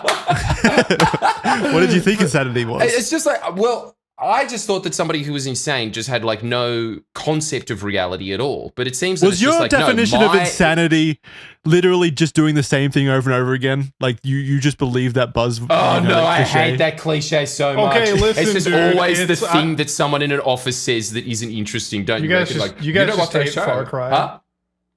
You guys just say Far Cry 3. Get out of here. Far Cry 3. Yeah. That's back when it was cool. That's back when Ubisoft cared. Yeah. And then they literally became insane by doing the exact same thing over and over again. Got him. Actually, yeah, dude. Like they took it really seriously. All right. So, yeah, as an example of Lesota's movement becoming more action orientated, Lota took an idea that the rationalists believed in, the other rationalists. This being the timeless decision theory, and adjusted it in a very dark way. The theory is based on, quote, not merely making decisions that tend to give you the best immediate outcome. You should follow decision-making principles that, when followed, tend to lead you to the best outcomes, even if it means making suboptimal in-the-moment decisions sometimes. Lota used this concept to rationalize violence, with the belief being that performing an act of violence today could prevent suffering or something bad in the future or a different timeline, thus the violence was required in of itself. This violence was always justifiable if you considered the future possibilities, with the justification even extending to murder. This is also called moral consequentialism and is simply the idea that an action's morality is determined by its outcomes. Killing one person to save 1 million lives is justifiable. I mean, you've heard this a million times. It's like the train track. Yeah, the train track. It's all the tropes, the baby Hitler. The baby Hitler one, yeah. We've heard it all before. And of course, if you hyper focus on that concept and believe it to be true, then yes, if you believe a certain outcome is guaranteed if life continues in this direction, then of course everything is justifiable, right? Like if you truly believe that people eating meat is going to cause the extinction of the human race, and the only way of preventing that from happening is murdering every meat-eating person, then you can justify that in your brain. But you are clearly insane if you're doing that, because murdering people is an insane act. Isn't it always weird that it always moves to like, wouldn't you kill baby Hitler? Yeah. Where it's like, well, if you're going back in time at any point, wouldn't you just go to that Vienna art school that he was trying to get into, and then just be like, just let him pass, you know?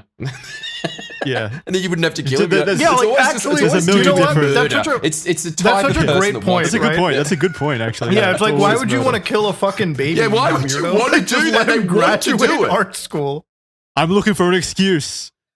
Yeah, like let him graduate the fucking art school so he can make a shitty like drawings. Like who cares? Then it's like everyone lives. Well, there has to. And you just get one shitty art. I want to see if he got better at drawing windows. I really want to know that. They call themselves altruists because it makes them feel good, but it always goes back to killing or killing babies. Surely there is an altruistic outcome where you don't have to shed blood and you can still get the outcome you that you want. Yeah. Yeah, they always just bring it to that. Yeah, why can't you like go back in time? Like, even if you don't want to pass him from art school because you care about art so much, like go back to when he was a kid and like, you know, go to like those pivotal times and like change him from like, you know. Yeah. Or better yet, just shoot him when he was in the party, like the Nazi party. Yeah, like, you know, when he was moving up the ring, just like blow his brains out. Like, what the fuck? Like, goddamn. It's so dumb. Why the baby? The most innocent boy. It's like the baby is nothing wrong. Innocent, literally. Yeah, it kind of seemed like you just want to kill a baby, to be honest. And you're using this. That's not altruistic. That's fucked up. That's like, and also, like, what's stopping you from doing it now? Just going down to the water, just shooting a baby in the head and be like, you don't understand. That was Hitler too. I just did the world a favor. It's like, what? I could tell. Imagine going back in time, shooting a fucking baby in a ward, and then pretending to be the good guy. Yeah, don't worry, guys. That is such a fucking. Even in that ward over in like you've just killed a baby, and the nurses come running up, being like, "What the fuck?" And you're like, "Don't worry, it's okay." Yeah, you don't understand what this baby was gonna do. If I told you, it would blow your mind. I feel like what we just talked about is like, it's like in Terminator, right? It's like, think about it like from a Terminator perspective, right? It's like, why the fuck would the T-1000 have to go all the way back to when John was like fucking what, 15, 16? Yeah. And he was able to run away? Yeah, why the fuck didn't they try and travel 15 more years back and just shoot the fucking pregnant mom? I don't know. Oh my God, like, that's actually such a the dumbest story. The mum was innocent in their eyes. Like giving birth to Hitler isn't bad. What, so the T-1000 had more empathy than these guys? Yeah, like, hold on. You're telling me Skynet, unironically, Skynet was like, maybe you don't want to fucking kill a baby, but like maybe when it's like 18. We're not that fucked. Yeah. It's like the ones and zeros. These ultimate beings of rationality came to the conclusion, maybe we shouldn't kill a baby. To be fair, we're dunking on rationalists who believe the baby, or you know, spend time thinking about that concept. Lota and their group, I didn't see anywhere where they said that they should go kill babies. I just want to make that clear. Oh, right. Yes. No, we're just making fun of other people now. I didn't realize. Yeah. Fair enough. Yeah. They've never talked about. I don't know. It's just like, it's such a trope. Like, you've just Oh my God. Like, don't you reckon? Like, every debate nerd online, it always leads back to that. Huh? Yeah. It's just tired. It's tired. It's old. Thought process is very tired. Mm. Come up with another way to kill babies. Huh? To rationalize killing babies, sorry. Yeah. It's so fucking dumb the more you just think about it. So dumb. It's like, why are you going back in time to shoot the baby, bro? Like, wait. Honestly, like you said it the best. Was like, just pass him in art school. Like, if I could go back in time, go to the fucking college, just be like, you know what? Let it happen. It's not like he's going to become a doctor. No. Like, it's not like he's becoming a surgeon or some shit, or a lawyer, or like a fucking engineer. Like, he's not designing something of value. He's just drawing fucking windows. So let the guy draw windows. What the fuck? Like, you can go back with, like, just go back with a newspaper. It's like, listen, there's 12 million people that are about to die. More than that, okay? Like, you're about to have crazy death camps in Germany, okay? This guy's about to make the craziest ideology. Just let him draw. Like, do you want all this? Yeah, like, totally. Seriously. Yeah, I mean, look, the swastika is still just a poorly attempted window. He's still trying to do it there. Like, he wants to like, fucking draw windows. Yeah. That was his dharma in life, and it was robbed of him. And this is what happens when you do it. All right, so back to moral consequentialism. The logical issue that stems from that is that mentally ill people can justify an infinite level of violence from one illogical assumption. I want to make that abundantly clear. That is the main issue with it. It's because your inherent biases or your inherent mental illnesses can affect how you view things, which can lead you to justifying a lot of deplorable things. Case in point, early in 2010, a user on the Less Wrong forum posited the theory that an AI superintelligence, who may otherwise be benevolent, could theoretically punish all those who had known of its existence but did not help its creation or development as a way of incentivizing its creation itself. This theory was called Rocco's Basilisk, named after the user and the mythological creature capable of destroying enemies with its stares. It's also from Harry Potter. There's a basilisk in Harry Potter. I don't know if that was connected, but I wanted to make that observation that everything comes back to Harry Potter. It's like in the future when there's going to be like the world's most evil billionaire, and then you ask him, it's like, what was your inspirations? Like that Saburo Arasaka guy from Cyberpunk 2077. That's the reason I became so evil. That's my inspiration. Lota found that she was incapable of not thinking about the other basilisks that might be out there, and as such, she came to believe that for knowing the information she knew, she would need to try to save the world lest she be tortured until the end of the universe by AI that sought to punish her for not helping. This rationalization, as she put it, that, quote, evil gods must be fought, if this damns me then so be it, end quote, meant that she was able to justify any means. Again, based off an illogical assumption. Or an irrational assumption, I guess I should say.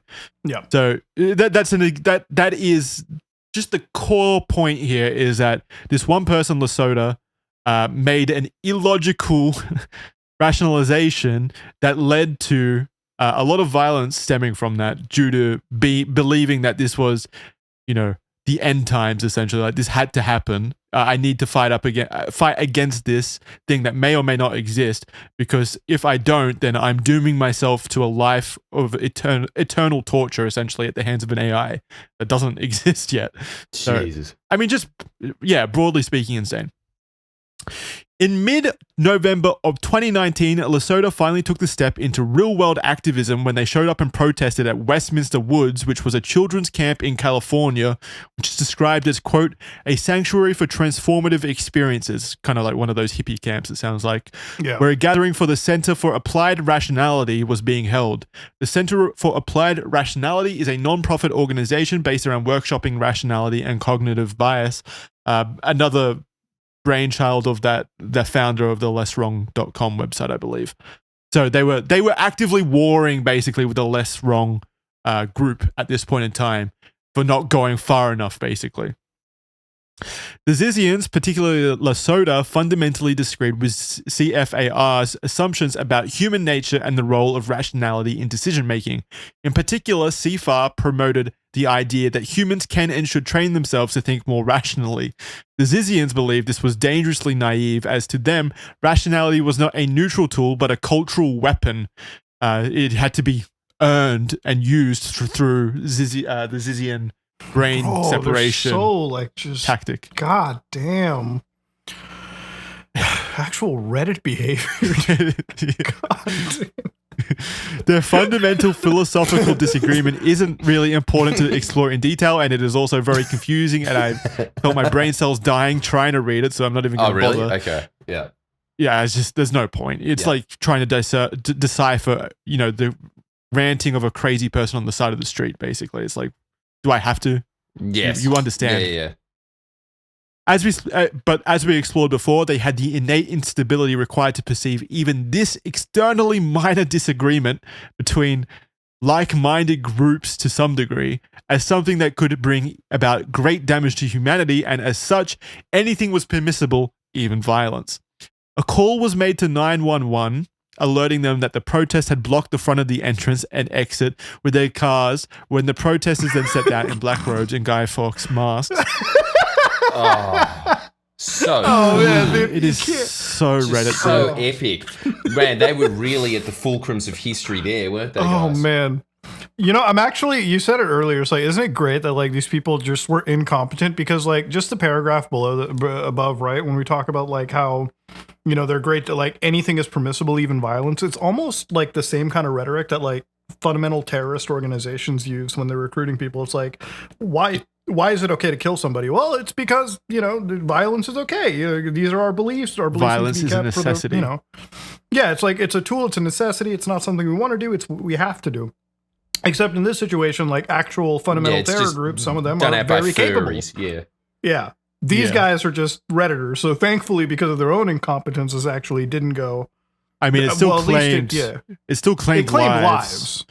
But at least it's not like a... But it could have been far worse. If they were as intelligent as they thought they were, Yes. Can you imagine the damage they could have... This could have been like... If they were really like forward-thinking and not insane, this could have been another one of those cults that goes on to recruit thousands and thousands of members and ends up in a mass suicide event like Jonestown, basically. Like it was... Or just like, killing people actively in the streets kind of situation. Like it could have been a horrifying it's an amazing example of natural selection, isn't it? It's just, if you were quote unquote rational enough to do what they were trying to do, the species would end. And as a result of that, they kind of just meet this equilibrium where they kind of just do these small little, I guess, biological experiments that just fizzle out. It doesn't end in anything. It's actually quite interesting. Yeah, I've never even thought about that before, but that sort of like cartoony supervillain person, as in, evil acts, I suppose, happen, but they kind of happen almost by accident. There's no one out there that just like has this type of set of beliefs that ever really makes it to this grandiose level, Yeah. Mm-hmm. You just can't do it. Usually like acts of passion and different things like that, almost impulsive. But when you're operating on this kind of this Reddit score, things become a little different. No shade to the Redditors. I use Reddit as, when I say Redditor, we all know who we're talking of. We all know the kind of person we're talking of. People that live their lives. We can all smell that person. Oh, yeah. Smell is a better word than know. You're right. Yeah. There were actually 2 gatherings held that day at Westminster Woods, and the other camp was a group of 19 elementary school kids who were using the grounds for a school program. I believe it was a ropes course. The close proximity of the protest to a camp full of children immediately raised the stakes with the police, especially when they were told that one of the protesters had a gun. We know the group consisted of at least 4 individuals, Lota, Danielson, as well as 2 other individuals who I'll now name, Emma Borhanian and Alexander Leatham. And then there's a quote here from the sheriff who says, quote, "So at the time, I'm thinking it's one of 2 things," Parks says. Parks is the sheriff. "Is this going to be an active killer, or is this going to be a hostage standoff?" End quote. So the group was handing out printed flyers that contained messages condemning rationalists while criticizing their efforts with AI and morality as being doomed. Anyone who didn't want to consider their side was presented as part of the problem. Sergeant Brian Parks of the Sonoma County Sheriff's Office called in a SWAT team who evacuated all the children and teachers who had sheltered in a nearby building on that property. Eventually, all 4 individuals were caught and handcuffed. The reports of a gun had been false, but they were found with a can of pepper spray, body cameras, and walkie-talkies. I believe, if I'm recalling correctly in my research, the report of the gun had actually been a man with a hatchet who was a maintenance guy at the camp who had armed himself in defense in case anything went wrong. So that's where that report came from. Regardless, they didn't have a gun, but they were definitely there to protest and menace this other group of people. I think the children being there was not on purpose. Yeah, probably got the... That's probably what sparked the SWAT team and the police response. Which is probably the right response, for sure. Each of the 4 were facing felony suspicions of child endangerment, false imprisonment, conspiracy, misdemeanor resisting arrest, and wearing a mask while committing a crime, as well as a charge of trespassing. They did not cooperate with the authorities, refusing to give them any identifying information, so the police instead resorted to fingerprint identification. The charges were changed to misdemeanors. You know they dropped that sovereign citizen shit on every single one of those cops, 100%, dude. 100%. I wish I could see the body cam footage for that. I'm sorry. Same. Oh, totally. Wouldn't it be great? I actually didn't see if that existed. It might. I'm not sure. Maybe it doesn't exist because they're holding it for the court trials. Not sure. Their charges were changed to misdemeanors, and those who once greeted them within the rationalist community turned against them now. A website was even made by rationalists outlining the group, their beliefs, and their manipulations, which I've already read from before. This website served as a collective history of the Zizians, as well as a warning for those who may easily be swayed by them or by Lota. And there were quite a few Zizians at this point in time, like due to their incessant posting online and their kind of advertising of their beliefs. It's estimated that the amount of people that would kind of fall into this group would have been in the hundreds. The legal proceedings were delayed. Yes, hundreds of people who kind of like circled this group, but like there was definitely a smaller active hardcore, members. hardcore fanatics. So it's not like it's not like there were hundreds of people on a cult compound somewhere. No. It's more like there were maybe like 10. Well, we don't know yet. I mean, the legal proceedings have to go through for us to really know. It's still hot off the press, okay. Yeah, it's very hot off the press. The legal proceedings were delayed numerous times as Lota made requests like his lawyer must be vegan. Or sorry, her lawyer must be vegan. We have the picture here from top left to bottom right on screen right now of all 4 of these individuals. Alexander Look at him. Latham in the top left, Gwen Danielson in the top right, Jack Zizian in the bottom left, and Emma Bohanian in the bottom right. They kind of all look the same guys. Top to bottom, who's the scariest? Top Emma left. Bohanian freaks the shit out of me. Really, bottom right for you? Bottom right. I mean, yes, obviously the pockmarked guy at the front. I don't really want to have a chat with him about existentialism, let's put it that way. But but what do you reckon? Like, who's your top pick?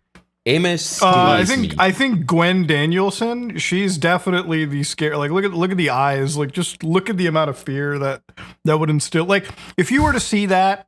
Like, if you were to stand across that, she's looking like a Resident Evil character in front of me, you know? It's very interesting that each of us chose... don't they? All of them. Huh? Each of us chose a different person, which is really fascinating to me, and none of us chose the actual ringleader. Yeah, the ringleader looks the most put together. Who'd have guessed? There you go. The Johnny Knoxville of the crew, you know? I wonder what that says, though. That's very interesting. What do you mean? Why? Each of us chose a different person. It's just, I don't know what that means. I just find it interesting that we each chose a different person, and the person who is the ringleader and the cult leader is the one that were least likely to pinpoint as being the most off-putting. You know why? I think it probably is because the other 3 have that sort of unconscious follower look about them, maybe, that we're picking up on, where it's like, they will do anything. They're doing the quote-unquote just following orders thing, and that's always a lot scarier than someone who's a bit conscious about what they're doing. Yeah, the ringleader almost has a look of like just confidence to them. Yeah, that might be it. Like they're Well, I also think they probably look the least greasy, which is kind of true. Nice. That. Yeah. Top left for me absolutely looks like they'd be out of like pick me up with one hand and break my neck in one motion, basically. Like terrifying. It is weird, isn't it? Like an ogreish, brutish geek. So it's a strange combination, isn't it? And it's the eyes for me again. Like the eyes on the right, like the top right and the bottom right, definitely look very off-putting. But it's this sunken kind of eye where they can't even look up at you almost. Like there's deep evil in them. None of these people have seen a shower ever, dude. Oh, God. I don't know. It's terrifying. Imagine being on the tiny boat with them. And This is why I also said it the was stinky boat in there. didn't look like it smelled great beforehand, hey? That's what I'm saying. It had to And be it awful. stunk more. Huh? I said it had to be awful on those boats. It must have been, because, it would have been the combination of that really chat smell of baked, going off seafood would have been the main smell of that boat beforehand, and mixed with petrol. Because the engine would have just been like, straight in your face. Would have been old. And then you've super old, combined that with the smell of like, old Doritos and sweat. Ugh. Yeah, just sweat and unwashed hair and... Yo, these people could have made some Rationalism. amazing pirates if you sent them out to like the other side of the world with their little ship. Why are insane people always not into bathing? That's a weird one, isn't it? Because generally they are pretty insane for not bathing, huh? Yeah, they don't tend to have the best habits. It's a chicken or the egg situation, isn't it? It's like you see, like bathing is a rational thing for human beings to do. They're not very rational, are they? Yes, guys, I think that we found some question marks on their rationality so far. I'm going to say that. Yeah, I'm starting to think these guys aren't the most rational. Sorry, these women. But then again, aren't the as we most have also, we've also put this to the side. Maybe they're so rational that we don't get them. That's also possible. Yeah, this is just humor that we're not able to understand. You really have to have a high IQ to understand what not bathing is like, right? I need it in the format of a Rick and Morty episode, and then I'd understand it. Literally. Oh man, I hate it though. I hate that they would be actually that level of condescending where they do believe that they're operating on a different wavelength, and that myself, and everyone else are we're idiots. just like. We're like what are they? We're not double good. We're like, what are we? We're non-good. We're non-good. We're non-good. How dare they? Non-goods just don't understand what it's like to be a good. Double good even. Yeah. In their ideology, is the ringleader the only double good, or are these other three double goods as well? Through their unihemispheric teaching, everyone is able to become double good. So Everyone is able to become double good, but have these guys reached such dizzying heights? I'm assuming they're in training, and that's why they're following so closely along. It's like good. Scientology, yeah. It's like yeah. Scientology. Once your card's been charged enough, you can reach like the higher levels, you know. We don't know the full extent of how the cult was operating at this point, because again, it's an evolving story currently. We don't have all of the information available to us. It's basically all sourced off of the blog posts and things and secondhand testimony. None of the people within the cult have really shared stories yet, so we don't know for sure. But if it operated like any other cult usually does, these people would have been strung along by these teachings and saying, you got to keep training, you got to keep following my word and keep doing what I say, basically, for both our belief system to stop the dark future from happening, but also to unlock your full potential and become a double good. Like that would have been the strategy, I would have to assume. Yes. Just to go back briefly, my fiance Kira, who's usually on the episode, but she's not at the moment, but she is the researcher for the document linked below in the description. But also, she also said when we were researching, she turned around to me and said, This person is terrifying, and it was a picture of the top left person. Like her as a woman, I just want to get the female insight out there. She would have chosen the top left person as the most terrifying individual here, visually. So just want visually, to get that out. totally visually. All right, so the group, finding the attention aggravating, began to seek a private living area away from prying eyes. And after the sinking of the Caleb, they wanted it on land. There was a man they had met before. That might be the most rational thing they've done. Yeah, it is rational, yeah. It's not working out on the high seas. Let's bring our ship into harbor, into port, see what we can find. In fact, now that I think about it, the most rational decision ever would just to be never to go out onto the ocean, right? Like, we're not mermaids. We are apes. Apes don't like the ocean. There was a man they had met before that they reached out to by the name of Curtis Lind. Curtis Lind was an elderly gentleman around 80 years old. He was a boater, that is how he originally met Lota, but he had sold his boat and moved to Vallejo, California, moving into a trailer park for his elderly years. It's very interesting. You guys haven't been on these episodes before, but there's a few connections here with previous episodes of Red Thread. Vallejo, California, that's where the Zodiac Killer operated quite a bit, and we've done an episode on him, of course. And also the camp, that camp where they held the protest before, it's actually near the Bohemian Grove campgrounds, quite close to that. And we've done an episode on the Bohemian Grove before. If you're unfamiliar with Bohemian Grove, you can go watch that episode. But basically, it's a camp for like ultra rich, wealthy people who apparently perform satanic rituals there. That's the online rumor and such. Yes. So. Yeah, interesting connections. Dude, man, that's so base. Like, honestly, like, if I was a fucking multi-billionaire, like, world-running dude, I'd do the craziest rituals just to fuck with you guys. Yeah. Yeah, so would I. Like that. It brings up the myth. Instead of literally destroying the planet. Yeah. All right. So Curtis had been described by the people in his life as always going out of his way to help those that needed it. The area he lived in was a safe space for artists and craftsmen who could use the land to set up little studio spaces. Lota told Curtis that they needed some space to work on their cars and regroup, and Curtis was happy to let them use his land. At first, everything was nice. Very irrational thing to do. Yeah, I mean, he's just a nice old man, this guy. Like, I doubt he was thinking anything would happen, you know? Like, just a good You think dude. he looked at the guy at the top left and he was like, yeah, actually, he could true. Come on board. True, yeah. Yeah, that's a good point. I mean, but I suppose, man, if you're in a trailer park, though, there'd be a lot of guys that look like that. True, yeah. I mean, honestly, like, if you smelled them enough, like, wouldn't that be like a sign? Yeah.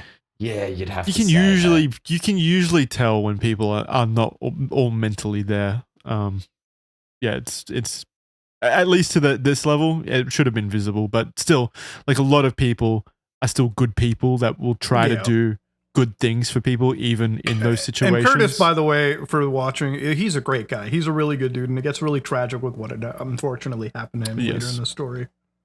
So, they needed some space to work on their cars, and Curtis was happy to let them use his land. At first, everything was nice between them, with Curtis even helping them with things here and there, but this soon completely changed.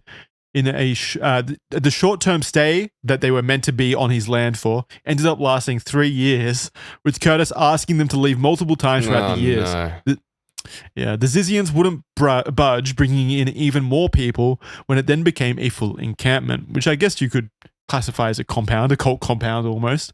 They had previously paid rent but stopped. COVID hit and California had enacted a moratorium on evictions, which prevented tenants in hardship at this time from being evicted.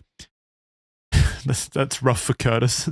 That is They continued to expand, with trailers used by others being taken over, and they grew increasingly violent and confrontational. Jeez. This law protecting them during COVID didn't change until 2 years later, when it did, Curtis immediately filed to have them removed from the area. He also demanded $60,000 in owed rent. This brings us back to August of 2022, when despite the conditions normally making it easy to find a missing person in the waters, Lota disappeared from the boat during the night on the bay when she fell overboard. So I guess the conjecture there is that it's possible that she faked her death. Faked her death to avoid these court cases, essentially, like these this overdue rent and things like that. Or maybe she died, Jordan. Maybe she died in that situation. I guess you're gonna have to keep paying attention. Yeah, that's interesting. She could have actually literally chucked a Rory B. Bellows from The Simpsons. Yeah. I mean, dude, if you have a bunch of loan sharks chasing you, that is a rational decision to make. I mean, honestly, I agree. You don't have the money. That might actually be the most irrational sounding decision they've made. Yeah. Yeah, if I was in that situation, I could see how that would look like a rational option. Yeah, totally. All right, so the Zizians continued as a group even with Lota gone. They no longer had their leader, the person who thought for them, not thought, remember they're rationalists, and gave them direction, and so naturally things began to descend into a spiral. The group continued to live on Curtis Lynn's land, but in November of that same year, he was finally able to get the sheriff involved to help finally evict them. The Zizians couldn't let that happen, and so they quickly devised a plan. Knowing that Curtis was a genuinely good man, they told him that there was a water leak. Predictably, he offered to help with the repair. When he got close, they attacked, with multiple Zizians stabbing him with kitchen knives. And in an act I can only describe as the most Reddit fucking sounding attack I think I've ever heard of. One knife stabbed his eye while Leatham, who, if I recall correctly, was the top left person, by the way, the scariest looking one that we were talking about before, apparently stabbed at him with a samurai sword, which injured him from shoulder to stomach. Jesus. Of course it was a fucking samurai sword. Of course it was a samurai sword. Of course it was. Oh my dude. I studied the blade. Fuck, I hate these people. Christ. I hate them. So yeah, the way that I read, he basically was stabbed from the shoulder through to the stomach in an impalement kind of way. Like the sword was stuck in him, from what I had best read. Lind had brought a gun with him. Curtis Lind had brought a gun with him, and he began to fire at the group, shooting and killing Bohanian and wounding Leatham, the scary one, with the samurai sword. A neighbor came out, the homicide detective, and walking in that scene and just like, dude, you gotta like piece what this. The fuck? That's fucking. This is a very lame Kill Bill. Yeah.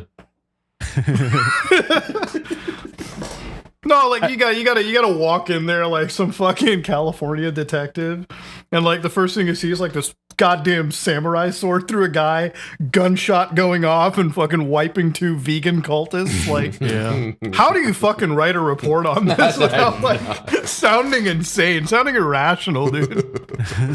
So peak rationality. I'd honestly retire right there. Like, I'd be like, there's no way I'll find a case that's more insane than this. This is one to go out of. A neighbor came out when he heard a knock at the door and was confronted with Curtis Lind, barely standing, the samurai sword protruding from him, where all he could scream was, "I'm dying." When the cops arrived, they arrested the other members of the Zizians, including Suri Dow, who reportedly was the one to lure Lind out from his trailer. Another, Julia Dawson. So this is another Zizian. Julia Dawson was also taken back to the station, but was then transferred to the hospital where she managed to run away. Lind was severely injured, even losing an eye, but he survived eventually. What a fucking Chad, dude. I can't believe 80-year-olds die commonly from falling over and breaking their hips, and this guy got stabbed by a samurai sword, had his eye stabbed multiple times, and still survived. That is fucking incredible. Yeah, and look at the photo of him there patting a horse with a cowboy hat on. Eyeless. Yeah. Actual hero. Frankly, I would prefer if he wore a pirate patch for the rest of his life, but it is still cool nonetheless. It's baller, yeah. It's very baller. It's a crazy bar story, dude. Isn't it? It's like the best story ever. Very fucking frustrating to me that they let that other Zizian run away from the hospital. Surely they should have had her chained to that bed, like with handcuffs or something. How do you even get out of that situation? Yeah, I think I would have walked in as the cop and just straight shot to the head, dude. I've been like, not dealing with this anymore. Yeah. You hurt Curtis. That's enough for me. Yeah. So, I'd be like, listen, we're the I don't know, like, is that like if I was the LAPD, I'm like, we're already known for police brutality. What's one more? Yeah, damn. You don't hurt Curtis Lind and get away with it. Leathan and Dow were arrested and charged with the attempted murder of Lind and felony murder of Bohanian, their fellow Zizian. So they got charged with that murder as well, even though they didn't directly murder them. The police deemed the entire violent situation was their fault and Lind was just acting in self-defense, so they got charged with their friend's murder.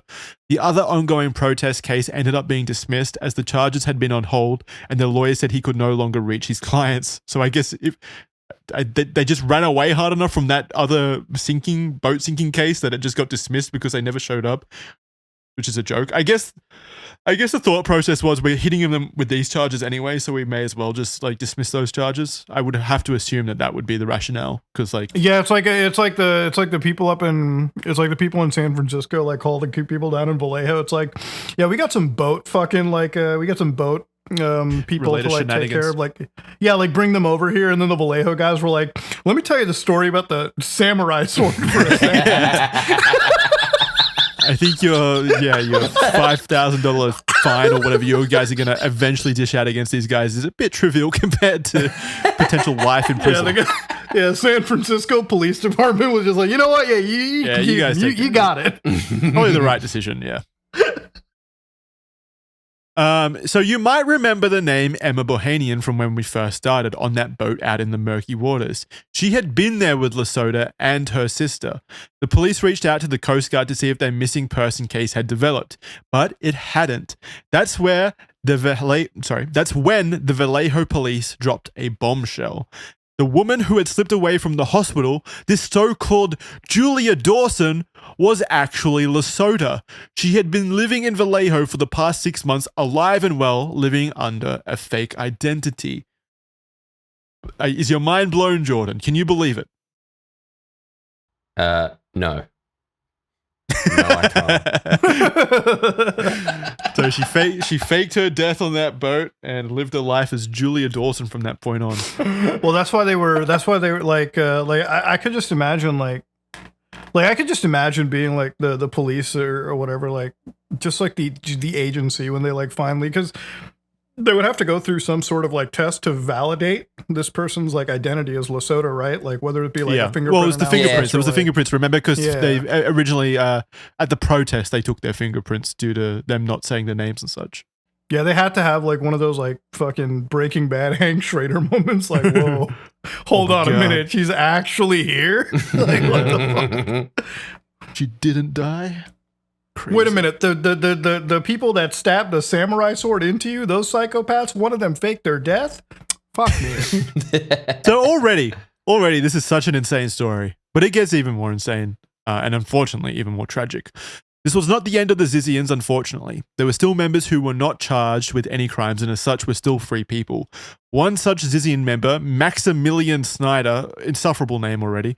That just seems like such a fucking like you just want that person to die, you know what I mean? Totally. Like what an awful, like what a douche. Maximilius, yeah. I bet that's a moderator. You can tell like that person has mod privileges on that server, dude. Yeah. You can smell them. Max, I'm going to call him Max because I don't want to say Maximilian. Oh, no, just call him Maximilian, dude. Yeah, you're right. You're right. It's such a douchey name. Yeah, Max is too friendly of a name to give this fucking cretin. Maximilian Snyder was a smart individual who studied Actually, you know what? No, sorry, I've changed my mind. Snyder's worse. The last name's worse. Sorry, continue. I know I'm interrupting, but... Oh my God! It viscerally makes you cringe hearing the name, doesn't it? It doesn't even seem like it's real. Yeah. This is a chicken and egg situation. Do you think the name choice turned him into this person into a douchebag, or do you think the parents knew that he was going to be a douchebag and they themselves were douchebags, so that they ended up naming them Maximilian?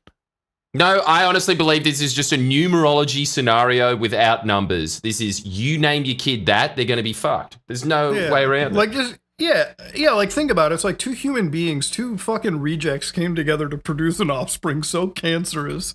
That's the first name that came to their mind. Oh, yeah, absolutely. This will be cool. You know, I understand the whole baby Hitler killing thing now. Like, I get it. Like, I get it. Hitler was more excusable than Maximilian. I'm sorry. If I went back in time and I saw the words Adolf Hitler and Maximilian Snyder, I'm sorry, Maximilian I can't do it. Yeah, you're going straight into the alternate universe. Like you guys gave me the order or something back in the future. It's like you have to go back and get like Adolf, and I just get into the hospital and I just see the name Maximilian Snyder, and you gave me 1 round to do the job. I'm sorry, boys. Yeah, mission failed on your end. And I think everyone would understand it was for the greater good. I think no one would blame you for it. It does make the other cliche of the train track scenario very easy if the guy on the other train track is called Maximilian Snyder. We haven't even got anything. Yeah. We haven't even got into this person's crimes yet or anything. We're just basing this entirely off his name. Yeah, but again, no, we were right then, weren't we? This was a baby Hitler scenario. Honestly, yeah. Oh man, that is so. That's great rationalization. All right. Anyone let us know in the comments. If you know anyone who is specifically called Maximilian Snyder, who is a legend, let us know, because I would like to be proven wrong on this. There is no chance that you could be a good person with that name. A double good person, if you will. Maximilian Snyder. I hope there's that name. no Maximilian Snyders in the audience. I'm going to... Oh, man. Could you imagine how cut they would be? And also they're like a part of the Big Brother program and shit. Huh? What?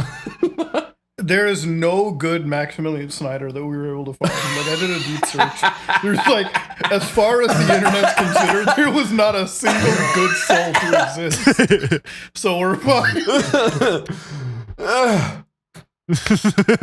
Jackson, I'm sorry for interrupting. Sorry, continue. No. But it is just... No, it's all good. We needed to vent, I think. Yeah. I'm glad you got it out of your system now. Maximilian won't haunt you anymore until the next time I say his name. Which is coming up right now, isn't it? Yeah. I'm seeing a lot of Maximilians in this script. Me too. Fuck. It was the biggest crime of all. Yeah. You son of a bitch. Let me finish the sentence. Sorry, go. Maximilian was a smart individual who studied computer science at Oxford in 2020. I mean, I don't know how smart he was. That's just what's in the script. Maximilian was also involved in rationalism, and as such, due to the intersecting interest in both computer science and rationalism, Maximilian was a prime candidate for Lota's manipulations. He had reconnected with an old acquaintance in 2022, a woman by the name of Teresa Youngblood, who he married 2 years later. Teresa was also an intelligent person, having a comfy upbringing and attending Lakeside School, the same one that Bill Gates went to. See, this is back to what you were saying before. Yeah, that's like saying like, oh man, from like Blumhouse Productions comes this horror movie. Like, sure, Bill Gates went there, but like, come on. Yeah, I mean, no, but I think it further. Yeah. It further shows. I mean, it does show, like, obviously these people do come from a place. These are privileged people who have been coming from money, and they have good educations and things like that. It's like what Jordan was talking about before. I don't remember exactly what you said at the start of this episode, but you were talking about how you see a lot of these people that come from comfy upbringings, and they're so sheltered, they don't know how to deal with like the issues that life can throw at you, and they become so kind of deluded by their own idea. It is a weird scenario now that I think about it. You're kind of insulated by this huge bubble of wealth, but you are also a loser. You know? Yeah. Like, again, if you're insulated by a huge bubble of wealth and you're just naturally a Chad, then your life is going to be nothing but awesome from beginning to end. But it is this weird dichotomy that seems to happen of reality does seem to bump up against people that are just like socially uncalibrated. Maladjustment. Yeah, social maladjustment. Could you imagine how powerful this cult would be if like you just fucking like if Ziz had met Elon Musk and like groomed him into the whole Holy oh my god. Shit. Like, it could have been possible too. Damn. Oh, boys, one day we got to look into like dark enlightenment, because it does just seem like the less Reddity version of this, and that is actually what the tech billionaires believe in. Yeah, I reckon it's like got some I was going to say that the efficient or the successful version of this, where it is super wealthy people having, quote unquote, good social upbringing, let's say, like good social skills, or just not well-adjusted, but more well-adjusted than these people. It always turns out to be like those Elon Musks and the Peter Thiels and the, even like Andrew, what's his name, Andrew Tate, like Tate, the Tate brothers and things like that. Like, they're people that come from wealthy families that know how to use social power to their benefit. Whereas these people are like the opposite of that, basically. Like, sure, they're good at manipulating each other a lot of the times, but enacting any kind of like actual change, they are so bad at it. I suppose just because they're just inept, right? Like anybody else that we were talking about before has actual tangible skills they can offer the world.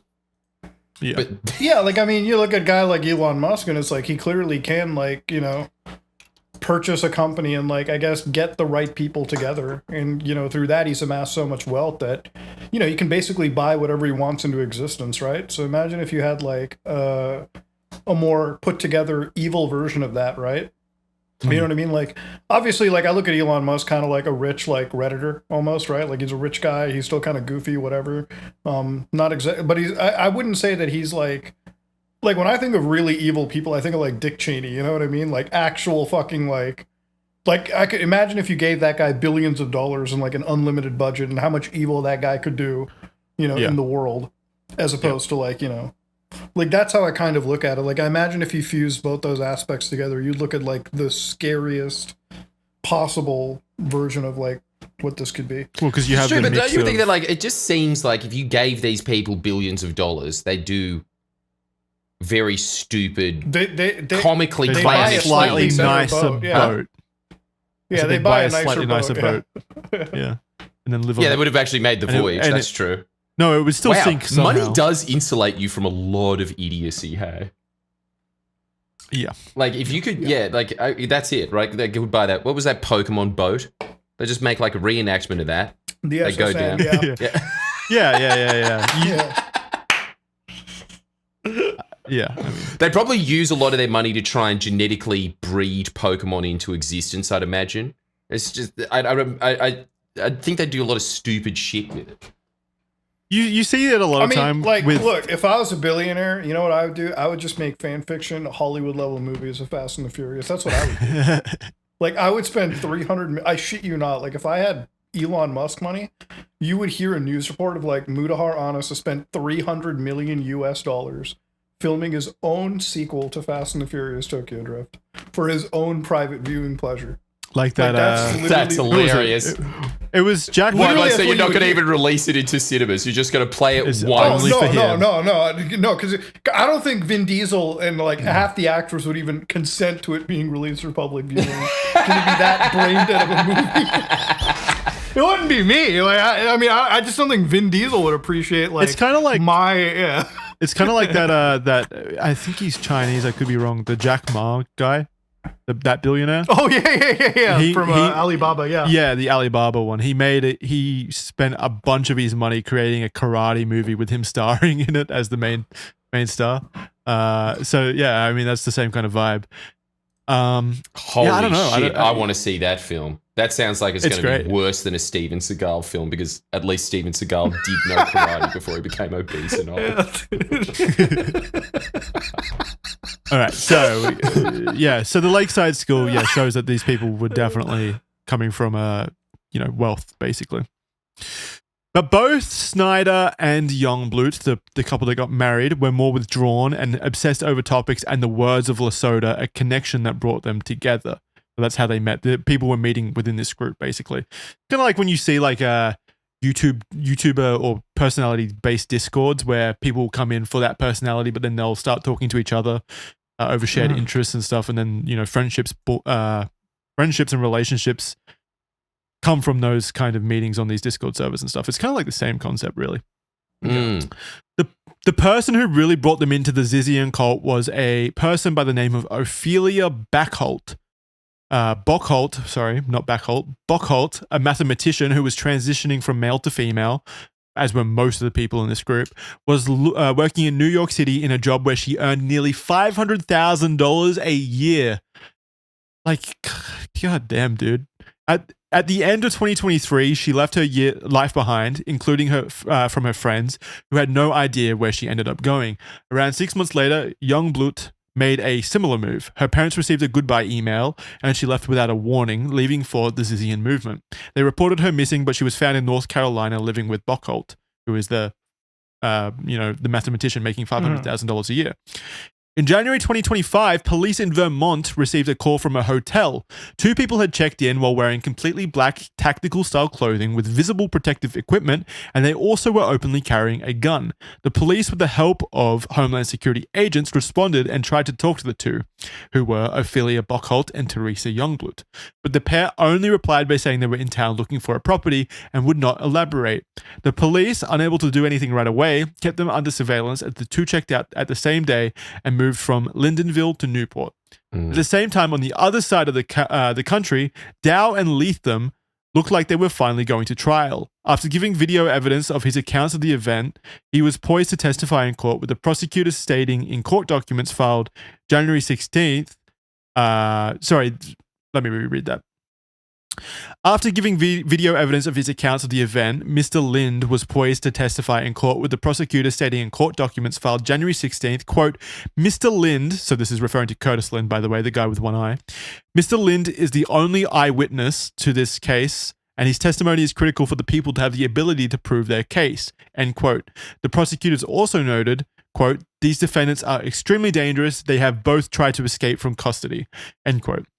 Mr. Lind still lived at the trailer park, the very one where he had been attacked. He'd attempted to sell it, even getting a cash offer of $300,000, but ultimately he couldn't bring himself to leave his home. He would be seen there every day, just wandering around and clearing up the junk on the land. Living there wasn't without fear, though. Lind, now 82, had confided in some friends that he was worried the Zizians would come back and, quote, finish the job, end quote. Yeah, I mean, an 82-year-old dude, I can't believe he survived that initially. Crazy. It's incredible. On January 17th, the day after the prosecution announced his forthcoming testimony, Lind was walking down a nearby street when a man wearing a black beanie and a mask attacked Lind from behind. An arm was put around his throat and he was stabbed in his chest repeatedly before the attacker slit his throat and ran off. Oh, Jesus. When the police arrived at the scene, Lind was clinging on desperately to life. Sadly, he died less than an hour later before he could testify in court. It took police only a week to get a name of who committed the murder, Maximilian Snyder. When they investigated his home, they found tactical gear and a black beanie and a knife sheath. They determined, through cell tower data, that his phone was near Lind's property the night of the attack. Snyder was arrested and is being held without bail. He pleaded not guilty in March. So unfortunate, dude. I mean, it is. Man. This did take a dark turn very quickly. We were just laughing at nerds most of this time. Yeah, but one of them accidentally actually managed to kill someone somehow. Yeah. And the most. And of course it had to be Maximilian, that fucking scumbag. Oh my God, yeah. All right, so 2 days after this murder back in Vermont, Bockholt and Youngblood continued to be sporadically watched. They still wore the same outfits and were seen entering Walmart. They purchased aluminium foil where they were documented using it to wrap their phones up. They made a call but with a different phone and then drove away. The police noted that their car was a Toyota Prius hatchback with North Carolina plates. Bockholt was a German citizen and Homeland Security had wrongly thought that their visas had expired. As they were driving along Interstate 91, Bockholt and Youngblood were pulled over, faced with 3 border control cars with flashing lights. Federal prosecutors reported that Youngblood stepped out of the car, pulled out a handgun, aimed, and fired. Damn. The agents responded by firing back, and unfortunately an officer, David Chris Malland, was killed. David, 44, was a son, a brother, and was in a relationship. He was a military veteran who was buried with honors. Bockholt attempted to grab a gun too, but they were shot as well and died at the scene. Youngblood had been injured, but was alive and arrested. Somehow, this was still not the end of the events that transpired. So imagine being like a mathematician from New York City, earning $500,000 a year, and this is how your life ends. It's just crazy. Like you had so much to live for, realistically. We just get kind of groomed into the craziest shit imaginable, yeah? Yeah, but like, what's the rationale behind shooting at border agent police officers on a highway? I guess it's just because like the beliefs that they have. I mean, it's like what we said, I think before we filmed it, it's like, I don't think having any form of like intelligence, like you can be really intelligent, but it doesn't prevent you from being radicalized, you know? Yeah. In fact, probably would help.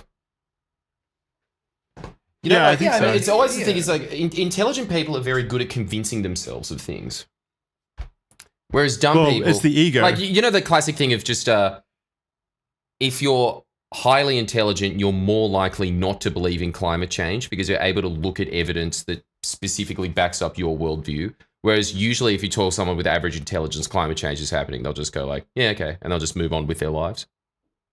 It's more just the fact that they're able to just like deeply hyper focus in on like a vein of thoughts. Yeah, like they'll find something that is like a contested to the point of climate change and use that as the center focus of like, you know, denying something, right? Like yes, it's that kind of thing. When I was researching things like flat Earth, it's like sometimes you do come across people, not all obviously, but there are some people that are talented engineers, people that actually are intelligent people, like qualified, intelligent individuals, but they just believe the most insanely dumb shit. And yeah, it makes you wonder, it's like, how does that happen? But I don't know. It's like what you said. It's like, I think it literally is them being too smart for their own good, almost. Well, perceiving themselves to be too smart. Anyway, I think it is an ego thing. Yeah, there's a bit of that. You're definitely right about it. When the Prius was searched, the police uncovered survival gear, night vision goggles, ammunition, respirators, and ballistic helmets. When they traced back the weapon, police tracked it down to another Zizian member, Michelle Zashko. Over in Pennsylvania, Zashko was actually already a person of interest in an existing double murder. A neighbor had called the police a few days after New Year's in 2023 to perform a welfare check on the home of Richard and Rita Zashko. When the welfare check was executed, the police instead found both of them inside, shot dead. There were no signs of a struggle. Another neighbor had a Ring camera that, when police checked, captured a vehicle going to the house on December 31st, half an hour before midnight. In less than 20 minutes, two figures entered and exited the house.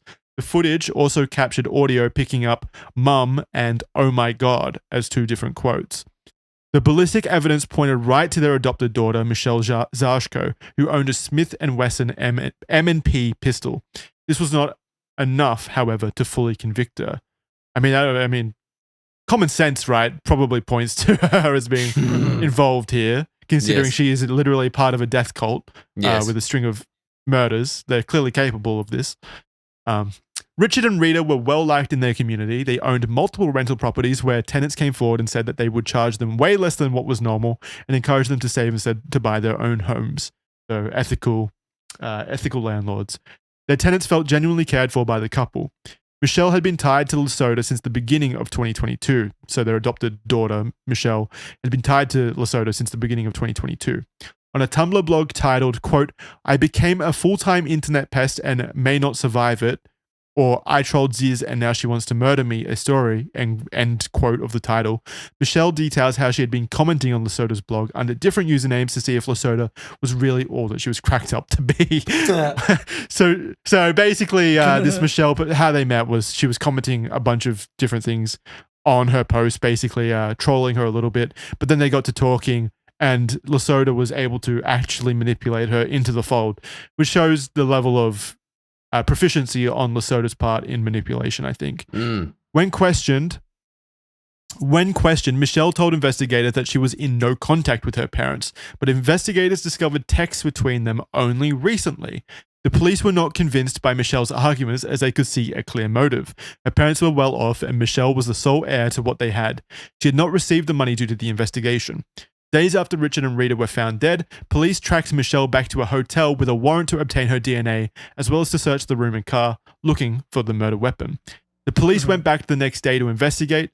The room that she was hiding in had been rented under Daniel Blank's name, which was her roommate, who was in the room when they arrived. He refused to open the door, demanding a lawyer, but the police showed that they had a warrant, and when they went inside, they found Blank in the bathroom, but he wasn't alone.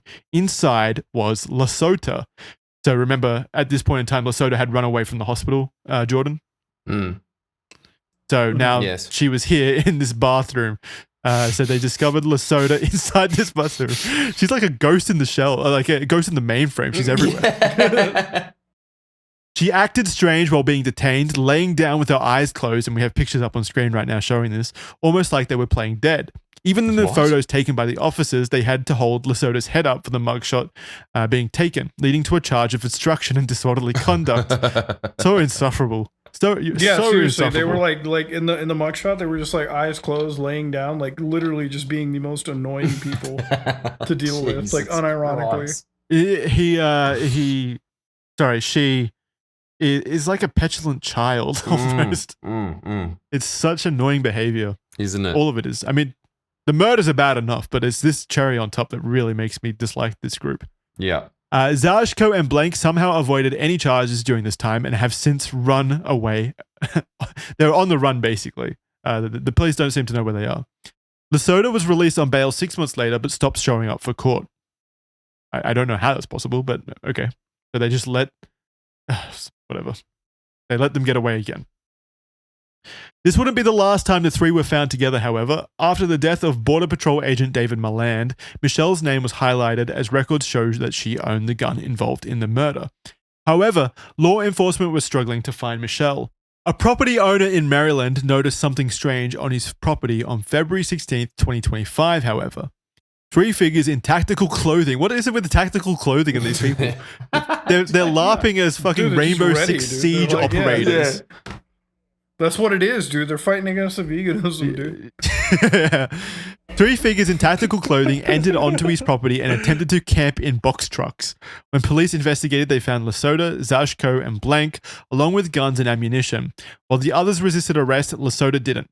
When Lesota appeared in court 2 days later, she told the judge, quote, "I haven't done anything wrong. I shouldn't be here."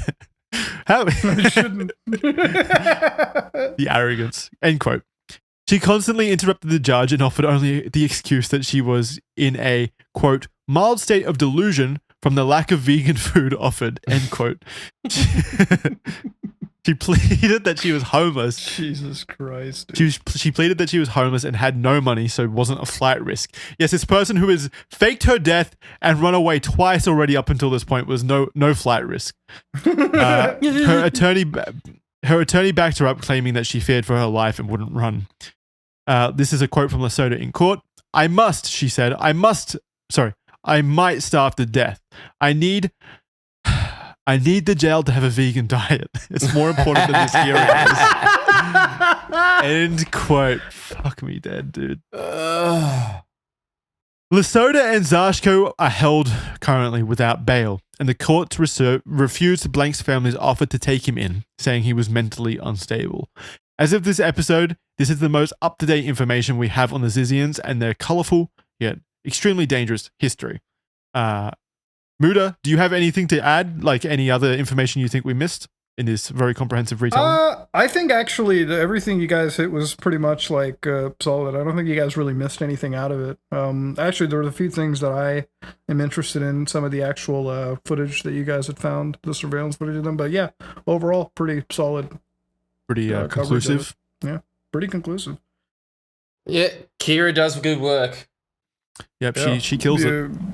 Absolute brilliant work there. I mean, this is everything up until like whenever the actual case ends now, you know? Yeah. I mean, it's going to be a very interesting case to keep watching, because I think there are going to be a lot of new information, especially on the cult psychology aspect of it. It'll be interesting to see an insight into how the Zizians operated personally and learn more about Lesota. It's a good thing, in my opinion, that this really only claimed the lives of two innocent people, in that of Curtis Lind and, well, actually, sorry, no, 4 people. The parents as well, David Milland and Curtis Lind. It could have been way higher, the death count. So I'm very thankful that it's kind of, all of the important individuals here in this cult are behind bars right now. I'm hoping that all of the other people are fully investigated and are found, to be culpable if they acted against the law. Jordan, what do you think of the entire case? You know what my big summary of it is? Yep. It's almost as if they thought that they're just like these cool Neo walking through the Matrix. Like that's their perception of themselves, right? That they see through it all. Yeah, they all had the black jackets on, and they were all like fucking slow-mo. Yeah, the trench coats, it's cool sunglasses for the 2000s. That's them, the updated version. They're living in a delusional fantasy land. Living in a delusional fantasy land. It's really strange reading one of these, and because, obviously on this podcast we go through a lot of serial killers and whatnot, and usually the feeling afterwards is, wow, there's cold people in the world, and you just kind of feel a bit dark about it all. But with this one, that is well and truly overridden by how annoying, spurgy, and Reddity they are. Like, it's just like, it has to be the most dominant feeling in the human psyche the whole time. It's like, even though they stab someone with a samurai sword, I mean, all of us, our response to all of it the whole time is just like, can they just get shot? It's groans, like, groans it's just of like, pain. You just want them bullied. That's what you want out of it. Honestly, like, I guess the best way to kind of say it is like, I wish I had the samurai sword through my head. Totally. Didn't have to do their stupid, annoying antics. Their antics is so juvenile. That's what it is. Like, even murders and stuff, it's like antics. It's just, it's LARPing that went too far. The whole thing is. It's LARPing in a delusional fantasy land while acting like everyone else is stupid for not buying into their delusions. Essentially, yes, that's what they do. It's that's what makes it. Yeah, that's what makes it so groan-inducing, is that these people think that you're stupid. They think that they have a right to lord over you with their opinions and their beliefs, and you're an idiot. It's like and if you stand in their way, you're getting a samurai sword to your chest. Like, it's absolute insanity. It's like there's like that smug like soy jack burned into my retinas right now, thinking of these people. Totally. So that's exactly their mentality. I think that's a good way of putting it, though. Like, we look at some cases and you can see the evil. This is definitely overridden by just frustration and annoyance. Losers, Losers. It's like, damn. The outcome that I came to reading this is that the internet shouldn't be for everyone, I think. I think that... I mean, like, they're like, we on roller coasters, you have like too tall to ride. You know, like, you can't go there. Like, on the internet, it's like you're too spurgy to enter, right? Yeah. Like, too...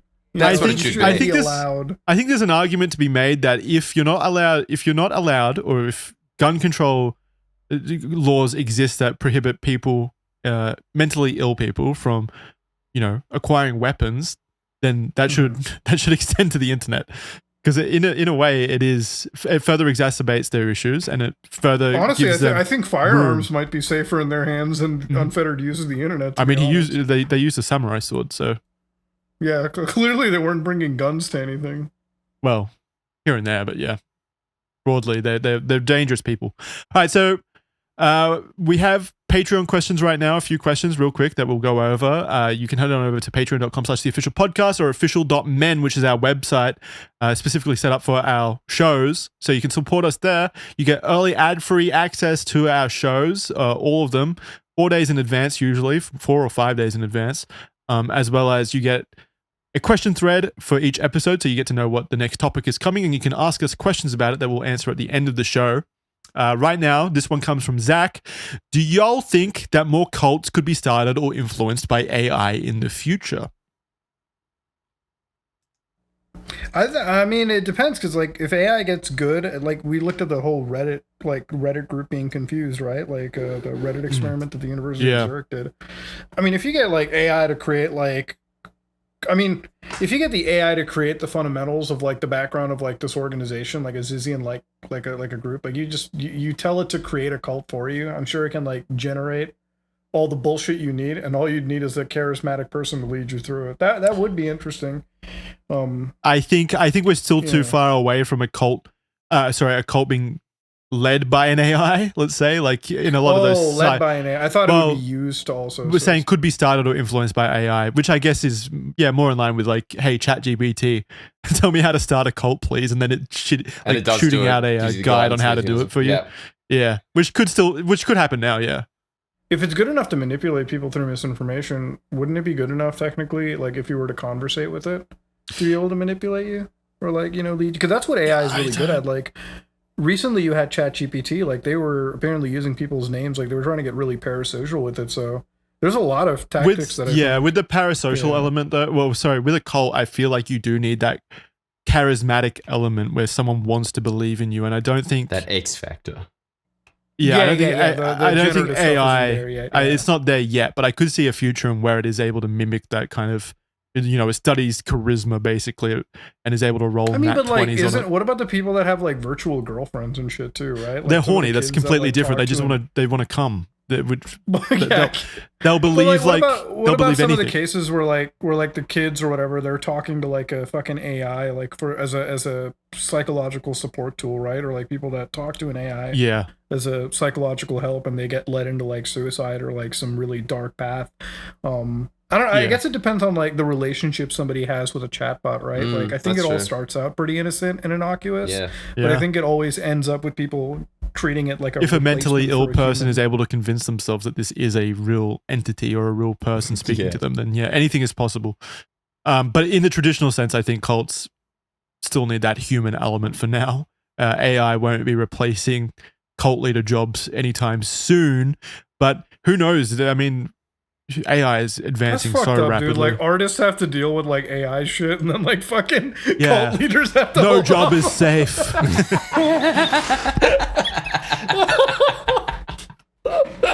I saw that one YouTube video. It's like AI ruined my life, and I kind of want to upload a video with just Charles Manson.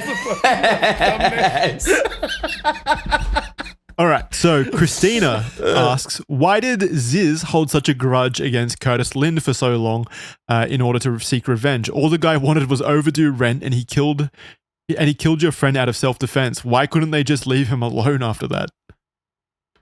It makes you wonder why the San Francisco government threw out the fucking case, huh? They didn't want the wrath of Ziz on them. I mean, it is a good point. Like, I think this.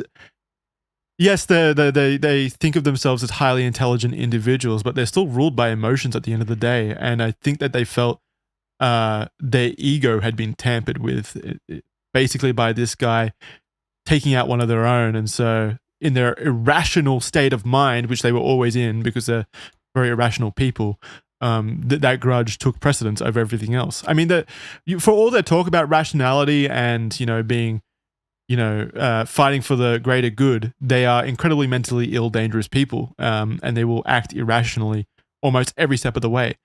So they'll take Curtis Lind killing one of their friends out of self-defense as perhaps the greatest slight against any of them that has ever been dealt, and that level of obsessive tendencies that they've already shown will shine through and lead them to just moving heaven and hell to kill the man, which is what happened. So I think it's perfectly in line with all the stuff we know about them. Man, you know what? Okay, that's actually a much better answer than I had. But I was thinking that it's pretty much just they seem like little shit brats, and there was somebody that was saying, "Get the fuck off my property," and it triggered them of like their dad telling them to do their homework or something. So it's like, that's probably way more accurate. So you're doing the actually intelligent thing. You're condensing my thing down into actual simple, easy to understand kind of. Yeah, you're like these people are. They just didn't like any authority that like went against them. Fuck you. They read. They just, as we've been saying, is the common theme of this entire podcast. It reeks, and I use that word specifically. It absolutely reeks of daddy issues. The whole thing. Oh yeah. Just fatherless behavior, bro. That's all it is. It's all fatherless behavior. That's it. All right, and this last one from Zodiacal Bong asks, do you think the Zizians... Damn, what an epic name. Great username. Zodiacal Bong asks, do you think the Zizians really qualify as a cult? A brief read on Wiki doesn't show any prophetic beliefs or messianic messaging.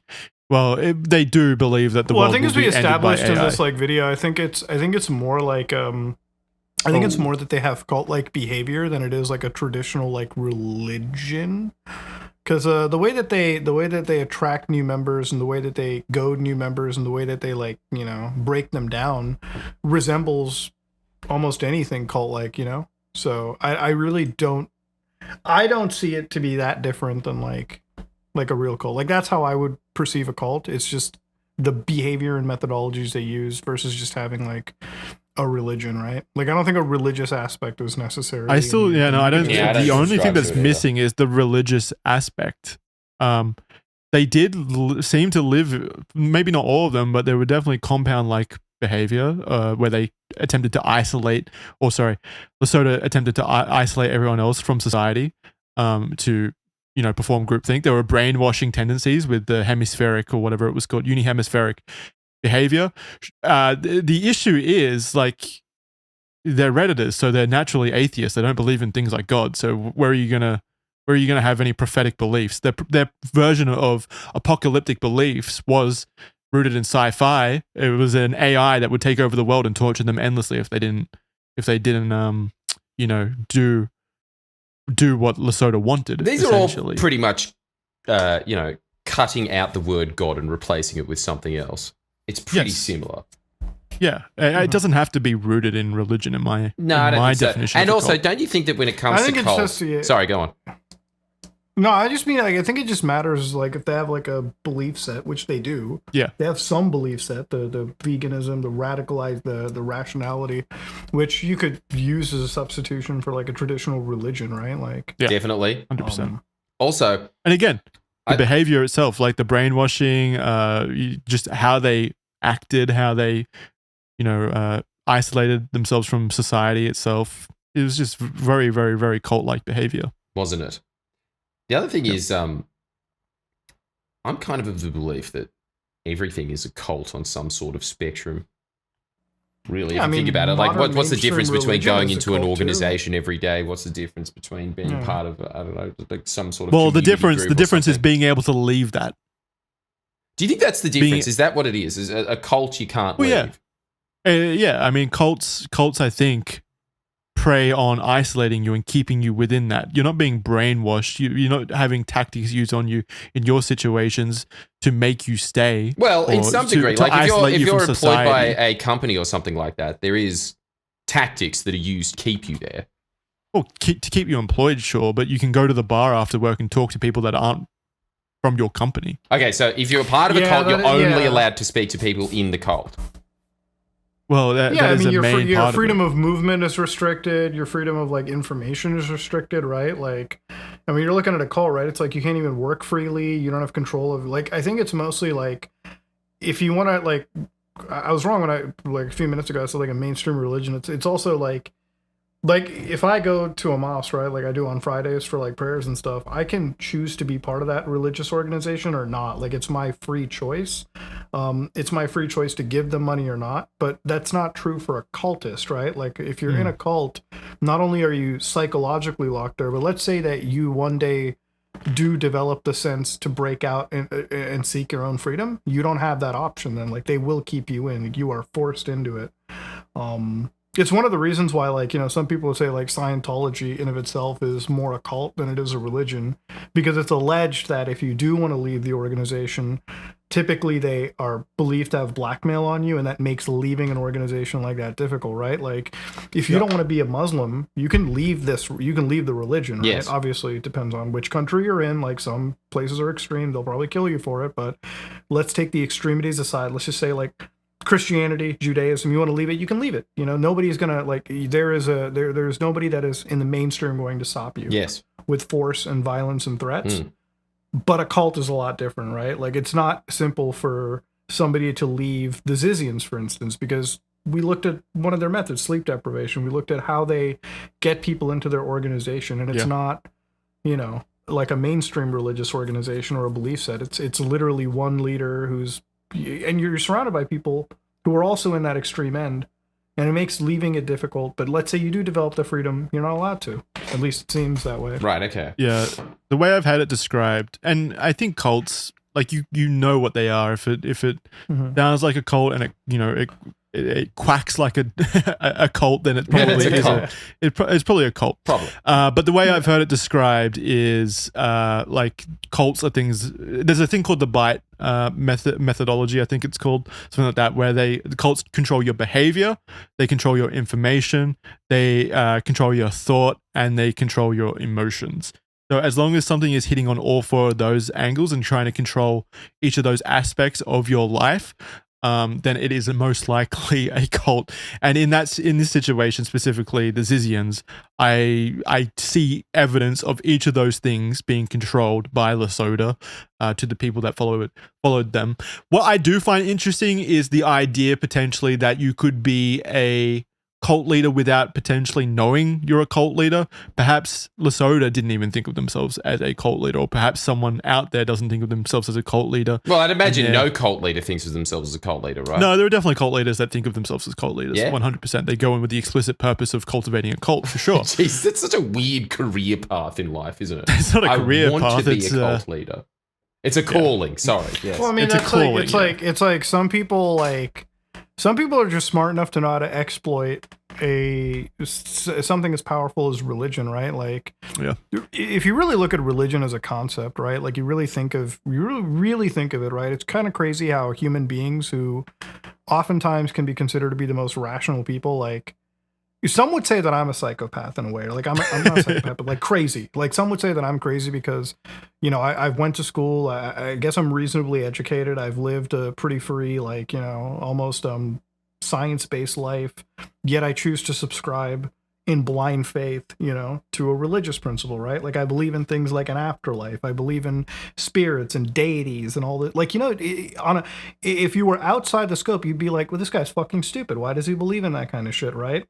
And sometimes I sit there and I wonder, I'm like, man, it's a really powerful thing to give yourself to a higher power, right? Like, you have to really be an irrational person in some capacity to almost do that. I'm not saying that's a negative thing. Some people do it. Some people live their whole lives that way. But then you find cult leaders who, they know how powerful that tool is, and they know enough about a religion, or they know enough about how to create a sense of belonging or a set of ideals to control people underneath it. Yeah. Because really, at the end of it, it's not like most of the world is a religious organization, right? Like, most of the world is in some way subscribed to a set of beliefs, whether it be Christianity, Islam, Judaism, Buddhism. Like, there's more religious people than atheists, right? Like, I think by the metrics. No, even atheists believe in something. They believe in the absence of something. Like an agnostic person, right? Like, there's somebody that believes in something and maybe they don't know what it is. So it's like, on a grand majority, people have this belief that they have this ability to give blind faith to something. But, like, when you really look at it, like, from the outside, when you really start questioning, like, why would people do that? And then you got cult leaders who know that that's the majority of people, and they know just how to exploit it. And it's almost scary when you think about it, because it's like, you can make people do the craziest shit. I mean, a man was killed. Like, we obviously, Samurai Sword, all the Redditor stuff aside, there were actual bodies that were, attributed to this. And it's crazy to think about it. Yeah. That's how powerful this shit is. And that's how powerful manipulation is, yeah. A person who knows how to manipulate behavior is extremely powerful. All right, so that's going to do it for this episode of Red Thread. Thank you very much for joining us, Muda. I really appreciate you coming on board and sharing your expertise. I appreciate to be on here, guys. Dude, so nice to have you on. No, thank you. Please shout out your channel where people can find you. You do similar stuff. You cover internet dark theories. I'm SomeOrdinaryGamers. I do internet stuff. I pretty much do everything. My internet stuff is like a diary for me. So whatever I find interesting, I bring it out onto the internet, and I hope that you guys find it interesting as well. So they can find you at SomeOrdinaryGamers. Yeah, SomeOrdinaryGamers at YouTube. Yeah. I'm like the perfect Redditor. You don't want to use that word. No, dude. Jackson, one day, and Moody, you're perfectly welcome to join us on this one. Does Chris Chan count as a cult by any chance? Homie, I'm ready to bring out I'm ready to flex the Christorian muscles. Dude. Chris Chan. You consider yourself a Christorian? Yeah, I'm somewhat of a Christorian, you would say. Okay. I got about halfway through. What's the channel's name? Sam Geno Samuel. Yeah, Geno Samuel. Yeah. I've been through half of those videos. I think it's so fucking long. To become a fully accredited Christorian, it's a long course. That's a full university course. It's a big call. It's a very big call to sell yourself a Christorian. Enormous. Like, you really have to have some certification for it. So but that's going to be a very deep dive, Jordan. That's going to be a long ass video. Oh, it could go on for days. We're gonna need a part few 2. handles. Of, yeah, we're gonna need a lot of Jack Daniels for that. All right, Jordan, where are you at the moment? Once this episode's out Sunday on your tour across Australia. Basically a block away from where I am now in Sydney. I think that's all sold out. I think Canberra, there's a couple of tickets left, and I think that the Central Coast is. I don't really care enough to know if that's sold out or not. All right, where can they get tickets? It'll be linked below. You can get tickets from his live show. What's the live show about? It's about UFOs. Anyone listening to this podcast right now is going to love it. Yep, it's great. It's a comedy podcast around UFOs. Go check it out. It's linked below, as well as Jordan's 2 channels, which are Friendly Geordies, which is where he does Australian political commentary, as well as Jordan Shanks, where he does drama slop, and it's a self-help channel. Yeah, I know. In name. Thinly veiled drama slop is probably the best way to describe it. I love me some good old drama slop. Yes, you do. Dude, like everyone says they hate it, but it's like there's just so much like it's fucking human good nature. shit. It's human nature to like drama as long as it doesn't involve you. Totally. Dude, I that's what I always say, man. I'm like, I love putting on my good old fashioned Breaking Banquet and all that shit every fucking morning. It's like a good shot of cancer straight into the veins. You know? Needed to start the day. That's your coffee. You can find Jordan's channels as well as Muda's channel below. Please go check him out. Give him some support. If you want to listen to us, we're on iTunes as well, Spotify as well as his YouTube channel, so you can subscribe. It really does help out. And share it with some friends. That really does help out probably the most, is just sharing the show with whoever you think may be interested in these topics and these episodes. Thank you very much, as per usual, for joining us for Red Thread. Thank you to my beautiful fiance for compiling the document for us, as per usual, doing the research. Really do appreciate it. She's usually here, but she's been busy today with house-related stuff. So big thank you to her. Of course, as per usual.